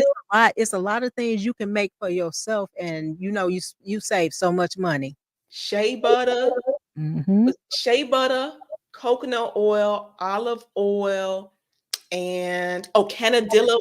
Yeah, I mispronounce it. Canadilla wax. Yep, it's a wax. And you can melt it down. I haven't in a while, but I've even bought the little chapstick tubes and melt it and put it in a little chapstick. So you have the little chapstick tube that you can roll up to use on the go. Yep. But this is an all-in-one. You can put it in your hair. You technically can eat it. That's you can. You can put it in your hair, all over your skin, on your lips, everything, and it lasts forever too. Right, and another thing too, sis. I was listening to who was that? Dr. Bobby Price, when he was talking about the deodorant, because everybody's like, "Ooh, deodorant." Limes work, y'all. Limes work. Limes work. You do not need to spend all that money. But I used to use limes all the time, and I was they said limes, it actually works, and it actually, because your body is taking in all that deodorant and stuff, and it's keeping, it's just causes cancer. Yeah, it causes cancer, and also it make it to where your lymphatic system don't drain what it needs to drain, and that's why a lot of times people wonder why they can't sweat the way they need to. Because remember, when we was growing up, you know how when we used to play and stuff, we used to sweat under our arms a lot. But if you notice, when you use that deodorant and stuff, you don't sweat under your armpits no more because it didn't killed your sweat glands. So get back into the lemon and the limes, but I prefer the limes. The limes actually work. I love the lemon and the lime. Yep, tangy, right? Tangy. And because I've had times, we all have had times when we're really active or whatnot. You can take some baking soda, and you can rub that into your clothes, into that area, so that when you do sweat, because it's the bacteria that smells. Yep. So that helps as well. The lemon, lime, baking soda. Mm-hmm. And then when it comes to cleaning your house, this is another thing. I learned this growing up. You don't have to buy Windex. You can wash all the mirrors. You can wash your windows with just vinegar and water, y'all. Vinegar and water. If you want to add some lemon in there, all you have to do is just add a little lemon, like a little lemon juice in there, and it works. It's so many things you can do. As far as somebody said peppermint patch. But also when it comes to like spiders in your home and stuff like that, you don't have to buy all that other stuff. It's some peppermint oil, mix it and you can use that. It's so many things, like natural things you can use where you don't have to spend all that money. Mm-hmm. Now if only we can come with some kind of formula for the dishwasher. Oh, I've never really been a big fan of the dishwasher. I like to wash them by hand. I like to wash by hand too. I want to touch them. I want to touch my dishes to But make sure there's no specks. I will wash. Only thing I will wash by hand is the cookware, like my pots and pans. Mm-hmm. Especially because when you put them in the dishwasher, it actually erodes it and take the life out of it. So I always wash pots and pans with my hand. But other than that, use the peppermint oil and lemongrass oil to keep spiders and stuff like that. Because at first, before I found out about that stuff, I used to use some spray. I don't know if anybody remember. If you go to the dollar store, a spray called Awesome Spray. That stuff is strong, but let me tell you, it costs $1. That will keep flies from out your house. If you was to spray your screen or whatever, that flies do not come in your house, and it only costs $1. I need to get some of that. Awesome. Mm-hmm. Yep, it's awesome. I live in this little shack, and they just find a way in here. Oh, they smell that. That's a deterrent. I'm telling you right now, that is a deterrent. Sauce. It's just awesome spray, and and you spray it and it costs $1. It's just you ask for awesome and you'll see it and you just spray it and it don't even come into they don't come into the house. Okay. I love it. All these gems. Does anyone have anything else to share? This is a safe space. Mm-hmm. Now, after all that, I'm just here. I'm just, thanks for letting me up. Thanks, ladies. Great show. Oh, it's a pleasure. I'm gonna take some of these tips. At one point, you know what? One summer when I was in college, I decided not to kill bugs. Right, I was up in Buffalo. I didn't get a mosquito bite all year long. Not one. I decided not to kill any bugs. Yeah, I would open my window and say, get out of my room. They would fly out and shit. It's just weird. For the whole summer, I didn't get one mosquito. Wow. Then I broke the code and it was all bets. Wow. Now I normally try to save anything in the house unless it's a mosquito because they're gonna bite you. But when I go out in the garden, I tend to get bitten up if I'm out there too long. But when I go out, I use either a little bit of mint, like a mint Listerine, in my mouth. And sometimes I dab some on my face because that's when they tend to get me on my face and my neck for some reason. I know I was just getting lucky, but one of the things, some people go out of their way. They see a bug, they just step on them. I just stopped doing that. I'm just saying, okay, if you're not in my space and I'm not in yours, I don't go out of my way just to kill something. Exactly. I want someone to squash me if I was lost. Right. And you know what? That lemongrass oil keeps them off of you too. Yeah. I tried to plant that lemongrass. There were a bunch of plants that repelled bugs that I tried to plant this year. Nothing, well, not actually last year, nothing grew, unfortunately. I'm not gonna quit. Yeah. Right. Just keep on trying, sis. Just keep on trying. But you know what? Those mosquitoes really get you when you're sweating outside. When you're sweating outside, that's when you're sweating. That's when the mosquitoes attack you. When you don't get bit. That's when they come. Yep. So if y'all have like little rodents and stuff or deers, I bought these like flashing eyeballs things. Like at night, you charge them in the day, right? You put them around your house, and they flash like eyes and stuff. Oh, like possums, and we get possums around the house. We get hedgehogs. sometimes we get deers around the crib. So you have those little flashing everywhere. They don't bother. We get skunks every so often too. Right. Around the house. And I said, well, maybe it's a good thing that the animals still like to come around. So and when the animals don't want to hang out where you at, then something they know something wrong when you don't. You know what I'm saying? They know something's wrong when you don't. Yeah, animals stay away from danger. That's one thing they do. They can spot some danger. You don't see them, it's time for you to go. Anyway, so that's the thing. I just thought I'd add something to your, little tampon discussion. Anyway, ladies, I appreciate y'all letting me up. It was great to have folks on here, Trey, Sergio. So have a good night. I love this show. Oh, we love you too. We love you too, Mr. Payne. Thank you. Night. Congratulations. Happy anniversary. And tell anniversary too. Let me just tell you. So we like going to like the hotels. My wife fills up the bag with all kinds of goodies and stuff. You get wine and all that stuff. We had room service and all that. She brings a little purple bag and shit and everything else for the, and then, so we have a good time for like 4 or 5 days and stuff. So she loves that stuff, So I just say, my running joke with her is like, listen, we've been married for a long time, and you mean I still gotta pay for this shit? What's going on? What's going on? But we have a great time. So anyway, good night, everybody. Hey, listen, I didn't say that because everybody else wants to use that against me. You didn't hear shit. I deny it all. Anyway, not you two, but the Black Man Unfiltered. He's going to probably clip this shit or something. Anyway, I'll talk to you guys later. Thanks for that. Bye, Mr. Payne. Thank you. Thank you. And congrats to, it was Kingba111. Yes. Congrats to you as well. Happy anniversary. We have, let's see here, A-Team plant mint in the garden. Yep, mint. Nothing grew. Oh boy. Lemongrass and rosemary. Yep. Rosemary too did grow. Edward, if you don't like spiders, don't kill the little jumper spiders. They'll eat the other more dangerous spiders. Okay. I heard that. Yeah, I heard about that. He right about that.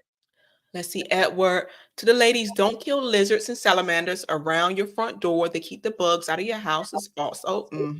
Oh, have you ever tried that penny in a water bag by the front door to keep flies away? I heard about that, but I ain't tried that yet. Okay. They say the sunlight and the penny, something to do with the reflection. It scares flies away. Let's see. Milani, natural doesn't always mean it's safer or better. Plant extracts are composed of many different chemicals that often include potential irritants and or allergens. True. Do your homework. Yep. Andre Terry, hey Andre, pine salt poured on your trash will keep flies away from your trash. Yep. My daddy used to do that. He used to do that all the time. Yep. And do you compost, sis? No, where I'm at, I don't compost, but once we get another place, I plan on doing that. So, but when it comes to, say for instance, like when I'm doing the fruits and vegetables, or especially vegetables, the waste I put in a bag and I freeze it because I can use that. So I that's one thing I do, but other than that, when it comes to other stuff, no, I can do it, but not where we currently live. Yeah, we try to compost. We have a little pile in the backyard, most of it, but we use a little machine. It essentially cooks the waste down into like a thin, like a cup's worth of dirt. Yeah. So that shrinks it. And that really helps with your garden. And a lot of people don't know that. That really helps with your garden. That's what I did all last year. All that compost, and I laid it out for a while, for months, like over the winter. And my daughter said it was all kinds of bugs and critters, and I said, okay, it's good, because I'm thinking it's the quality of the soil. I think it's good. I still haven't had any growth. I'm not gonna quit. But yeah, if I have extra, I'll throw it in the freezer. Right. Yep, that's the best way to store it in the freezer. A lot of things you can freeze, so a lot of people don't think about that when it comes to, like, when you buy if you was to buy your produce and stuff, clean it, chop it up. That's really all I eat. Throw it in the freezer. Right. Produce have a lot. So yeah, Right. if you let that sit, that is going to smell something awful. That stuff, it wastes. It if you notice when you buying this stuff in the grocery store, it don't even last long. If you don't It take care doesn't. and prepare it, it's gone within 2 days. And, I had speaking of which, sis, I had bought some oranges, right? Them Oh, oranges had no seeds. It's like we don't have no seeds in anything. And then on top of it, oranges don't taste like orange. It's just bitter. It's like eating grapefruit. I said, where in the hell like these oranges come paper or from? something. It's no flavor. Yeah, so I'm like, what in the world? It's like stuff don't even taste the same no more. I had some delivered recently, and the whole bag. My daughter saw it. She said the whole bag was moldy. You had to Yeah. throw the whole thing out. And the same when you buy onions. Waste. When you buy onions, they you get them. You if you don't use them like right away, they gone. So it's like I don't know what to say about this food now. If you don't have Gotta gotta focus on being a gardener. Keep trying. because everything That's all don't we have. can do. Already know everything that don't have things that don't have seeds is hybrids. So Mhm. and they gotta have seeds. So I actually found I found a Thank you, big AT. watermelon, a real big watermelon, right? And it's heavy too. And I finally found a seeded watermelon. Those are so hard to find. They I'm are. cutting it up tomorrow because I plan on freezing some of them too. So the deep freezer do help. Yep. Mhm. Fruit doesn't have seeds. It's fake fruit. Yep. True. Yep. Mm. Same with some vegetables. If you know what, I'm yet to see when it comes to bell peppers. Don't let us run across some bell peppers that don't have no seeds in it. We throw the whole bell pepper away. Mm. So y'all got to be careful on what y'all do. At farmers markets is the best place. Farmers markets, and also when I used to live up north, I used to go to the Amish farms. Now the Amish farms, oh, I'm sorry. Look, they had the Good, freshest good. eggs. They had everything. They peaches taste like peach. You know, when you grow up, when you growing up, you can actually taste the fruit and taste the vegetables. Now it's like you just eating water. Mhm. No flavor to it. So yeah, you really have to I've be seen careful. that, Edward. The 3D printed meat. And you know what? And they saying up in not to name drop, but the big W Walmart, a lot of that meat is not meat. I don't get my meat from Told there. me a while ago that some of the lettuce was plastic, made from plastic. Yep. They even said the meat wasn't real. So and they've been having a lot of plastic food. It's just people haven't been paying attention to it. And a lot of times, especially with our people, sad to say, a lot of our people don't buy fruits and vegetables. They buy all the other processed food. So they really ain't pay attention to it. You rarely see them in that aisle. So With that was another one of my tips to really limit the processed foods. And I know it's hard because it's designed chemically designed to be addictive. But Mm. once you start cutting it out, your palate will change and your taste buds will change. I'm gonna tell you story time. Story time. Um, this was several years ago. Several years ago. The ice cream truck comes around, and my daughter had never been to the ice cream truck, and I wanted her to have that experience, but I didn't want her to eat that junk because it's just trash. But I wanted her to have the experience because I remember going to the ice cream truck. So we went. Now we eat pretty healthy. Um, we went. We both got some kind of like fruit pops. That's the only thing we can really order because we don't eat dairy or anything like that. We got some Right. kind of fruit pop. We sit down, we take a bite, and spit it out because it tasted medicinal. It was so Yeah. gross.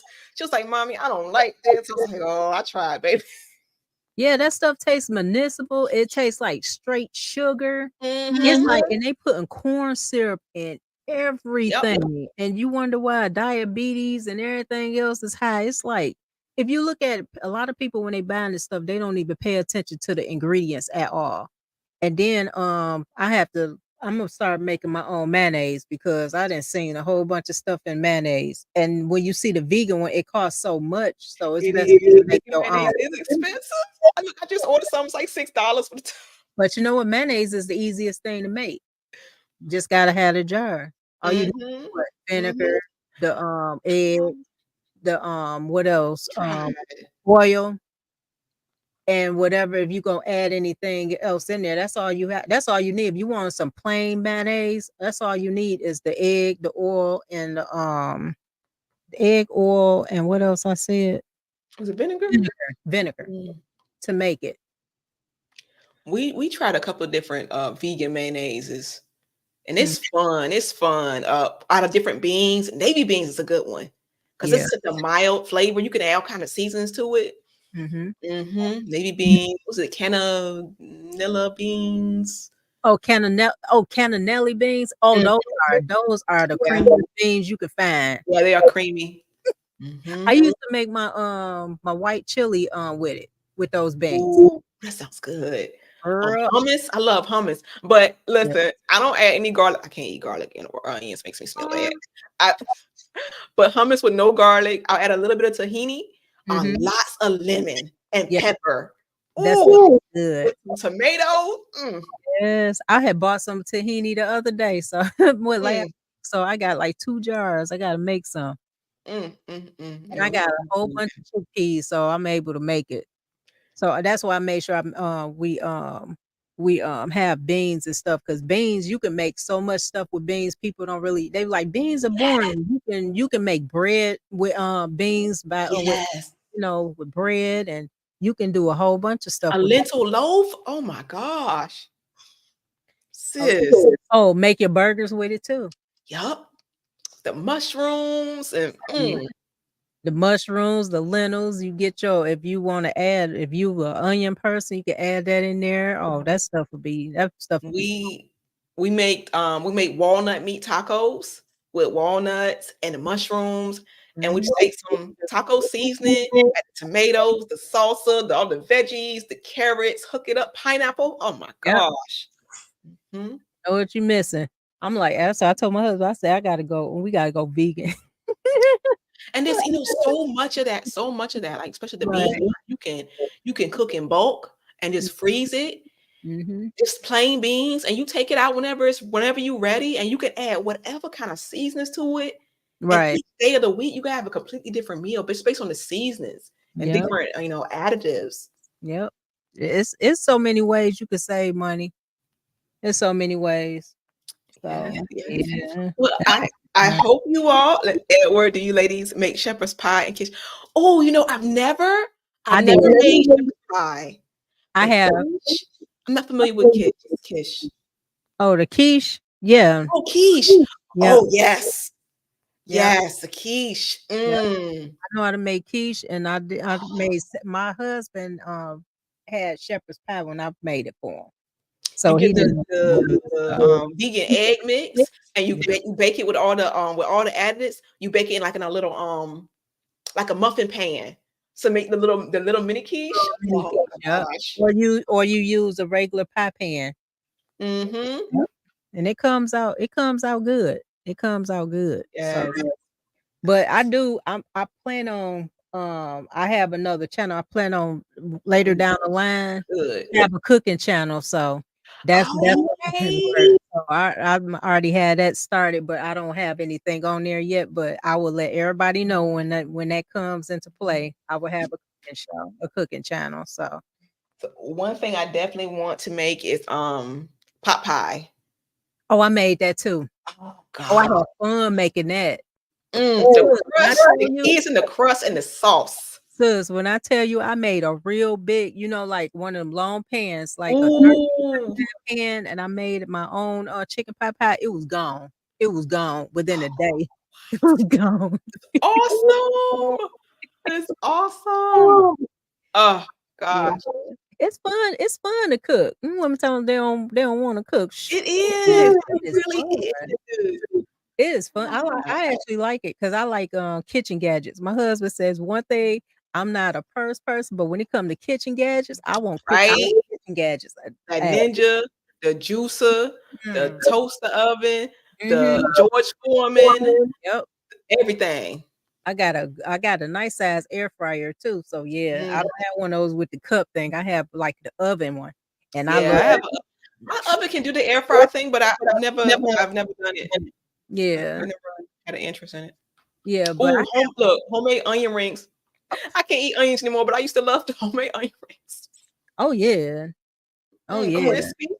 Oh, let me tell you what I did earlier, sis. My husband wanted breakfast. I fixed him breakfast this morning, right? So I end up, you know how when you get the biscuits, I end Bed. up bunk bed air fryers. I end up frying the biscuits on the stove instead of putting them in the oven. Oh, okay. How'd that turn out? It turned out good. It was done. It's like pancakes, right? Huh? It's the same as pancakes, right? Yeah, but what happens is it rises and everything. Just put the butter in it. You open the can, you put it in there, and you put a top on it, and you have it like low, and just let it cook. It as it's cooking on one side, it rises up, and then you flip it, and then it rises up some more. It turned out like you put it in the oven, but it's more buttery. I bet they had a nice like crispy layer on each side. Yes, they did. See, Yep. it's soft. It's a little crispy and soft. Oh my goodness. Oh my. I'll be finding all kinds of different ways. Y'all should see me, boy. I'm be like, And look, speaking of beans, the red lentils. oh, I You have can those. everything with those. Those the best ones to me. I like the Yes. white ones, but the red ones are better. We haven't had them in a while, but for like a solid year, my daughter was addicted to the red lentils, and she would make waffles in the waffle iron. She would make waffles, and it would have she make all kind of flavors. She would make the banana flavor, blueberry flavor, chocolate chip, and she Yep. would have the freezer and the fridge stocked with these waffles. I'm Yep. like, well, they're healthy, so eat. But you know what, sis? You can make flour to get away from the white flour. You can make flour out of anything, and lentils you can make flour out of that. That's why Yep. you're able to make certain baked goods out of it. So Yep. A wife draft.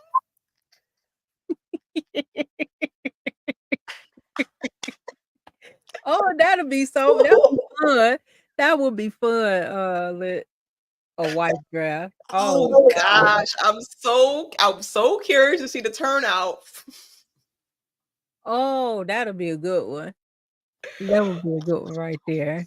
But yeah, it's so many things and so many ways that we can make certain stuff. So and you save money and stuff like that. Just have everything there because my grandmother always used to tell us all the time, the kitchen is the medicine. Your home, your kitchen is the hospital for your family. Absolutely. So that's why it's always when you cooking, have a clean kitchen. You make sure you sterilize stuff. You make sure you wash your fruits, your vegetables. You wash your meat. You do all of that. Remember, since they had a thing going around talking about some people talking about something not to wash your chicken. I said, you know what? I am done. If you got all these women talking about they don't wash their chicken. And yes, you have to make sure you sanitize everything because those, fruits and vegetables too, they have all kinds of contaminants that you spread like on doors, fridge handles, all that needs to be wiped down daily. And then on top of it too, I used to see people go up in these grocery stores and grab the stuff and eat it. Edward? You know what? Everybody's hands touch. Oh, come on. You really gotta wash it. That's why the vinegar and baking soda, scrub it. Yep, vinegar and baking soda, and you scrub it. And sometimes I use lemon. And yep. Let it soak up in there. You had it, whatever, and you was like, especially things like cantaloupe with the little holes. Yep. Scrub them. Get you a brush dedicated just for that. Scrub them down because all kinds of microbes can hide in those little crevices. Yep. Even when you getting watermelon, I wash my watermelon off before I wash it. I clean that before I even cut it. You gotta wash everything. Yes, clean it before you cut it. If you cut it, the knife is just dragging the germs into the. No, y'all should see me. I put it right in the sink, and I be washing the wood out of it, like rub it down, lathered up and everything. I just be washing it because you have to. You don't know what nobody hands been, and we as women, we seen certain people used to go in the bathroom and never wash their hands and walk out. So you know what I'm talking about. And go in there, do what they do. Put the makeup, apply the makeup, play in their hair, walk right out. Yep, clean potatoes, and you clean your onions before you peel them. and after you peel them, so you be able to cut them. A lot of people don't even wash their onions either. You know, I wash my I onions. don't eat onions anymore, but I hadn't considered that cleaning the onion. Yeah, Just you peel wash it. onions. You wash the onions before you peel it, then you wash it again before you even cut them. Yep, potatoes, sweet potatoes, those things be dirty. You need a scrub brush, Yep. some scouring pad, scrub that dirt off, Yep. wash it until the water is clear. Rice, Especially all those rice. things. Sis, especially rice. I used to see women, and you want it's like be gummy. I'm like, you're not supposed to be. You're supposed to wash that rice. The water is Wash it'll be round. Wash that rice until that water is clear, and you gonna have to take Corey. 6. Hi, Corey. You have to take at least about a good 6 washes in order for it to be clear. Not a couple, I mean 6. And I know because I used to, when I was cooking rice like that, it took about 6 times to get it. And make sure you working it in your hands instead of just letting it sit. You do Oh like, yeah, you gotta get in there and massage it. yeah, that's the only way it clean. That's the only Mhm. way it clean. And the But beans have all kinds of little critters in them and rocks and pebbles and yep. And that's why you supposed to wash them and everything before you soak them overnight. Because some people just just put the beans in there and cook it. That's why they don't. It's a lot of women don't even know how to cook beans. You supposed to let them soak overnight yep. before you even cook them because you hydrate them. And that makes that Good. also saves because it makes the cooking process a lot faster. Yeah. So you're saving on your electricity or your gas or whatever you're using. Yep. Yep. So it's a lot of things you have to do. But people want that fast microwave life when it comes to food, and microwaves I not don't have even. a microwave. I've never cared for them. Ugh. You know what, sis? I got like stoneware like plates and stuff. I will put my husband's food on a plate and put the another plate on top of it, put it in the oven and let the oven heat it up. So by the time you get home, he have a hot plate. Yeah. Put it in the microwave. And that plate keeps the food warm. Oh yeah. Mm-hmm. The plate be hot in the mug. He be think he at a restaurant. You know how you could be at a restaurant, that plate be hot. What's that? Don't touch the bottom. Shoot, in that case, he could have touched the top or the bottom. I had to get like the pie holder to take the plate off the top. You have it, but yeah. Yep. Soak your chicken and fish and lemon juice. That's what I do. I clean it with lemon also, and then you soak them. Soak it with the lemon juice. So, but it's so many ways though. Somebody said that we should make this a part 2. Oh boy. I have to do some more research. Yeah, We'll see. We'll see. we had to do some more research, but we will touch back on this. So it's not like it's a one and done thing because there's so much to go with, especially when it comes to that's one thing we can talk about, sisters, when it comes to the food and how to prepare it, because a lot of sisters, sadly don't know anything about preparing food, how to clean it, whatever, whatnot. I had one sister, she cooked, but she didn't know what to do with cabbage. So I had to show her how to cut the cabbage because some people don't know how to cut it. They don't know anything about the quarters, you know what I'm saying? And to break it down in order for it to cook right. So Yeah, you gotta cut it into little squares. yep. So it's a lot of things. It's a lot of things we can go through. A little time. Oh my goodness. Oh man, I tell you. Ooh, we can be on food all day. Yes. So what do you think the next episode about food and cooking, preparing food, and what do you think? That'll be good. That'll be good. Okay. Yeah, Okay. that's right up my alley. Ooh. All right. So y'all hear that next episode? We'll discuss food. Bring your recipes. Bring your cookbooks. Yep. Have a pen and everything ready. Look, I'm guilty. I have a cookbook. My daughter and I, we have a cookbook, but we haven't written our recipes in it yet. Oh, We keep saying we gotta fill it out. We gotta fill out the little cards. you know what I used But to it's do? getting over there.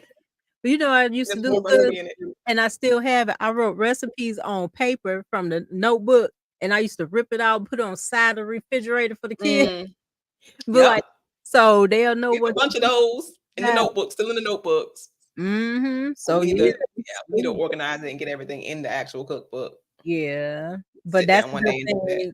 But that's a good thing to have is the cookbooks and stuff because with me when I grew up we didn't have a cookbook. We eyed everything. We eyed Yeah. the seasoning and all. I still do it to this day. So, but I keep forgetting I have to make sure if I want my daughter to learn anything and if I have granddaughters or something like that down the line, that way they'll be able to have. They be like, Grandma Yes. used to make this and it used to be good and people like, I don't know how much she put in it because she always just Yes, exactly. Exactly. My grandma had her biscuits and she Mhm. had some chicken and lima bean with chicken lima bean dumpling stew. Mm. No one can replicate it because Mm. she didn't have a recipe. Mhm. Gosh. Shameful. I make a certain bread, Lost art. I make a certain bread, a heath bread, right? My mom tried to make it and she couldn't ever make it. She was like, she did one time when she came when I was sick, she came to stay with us for 3 weeks to help me with my recovery, right?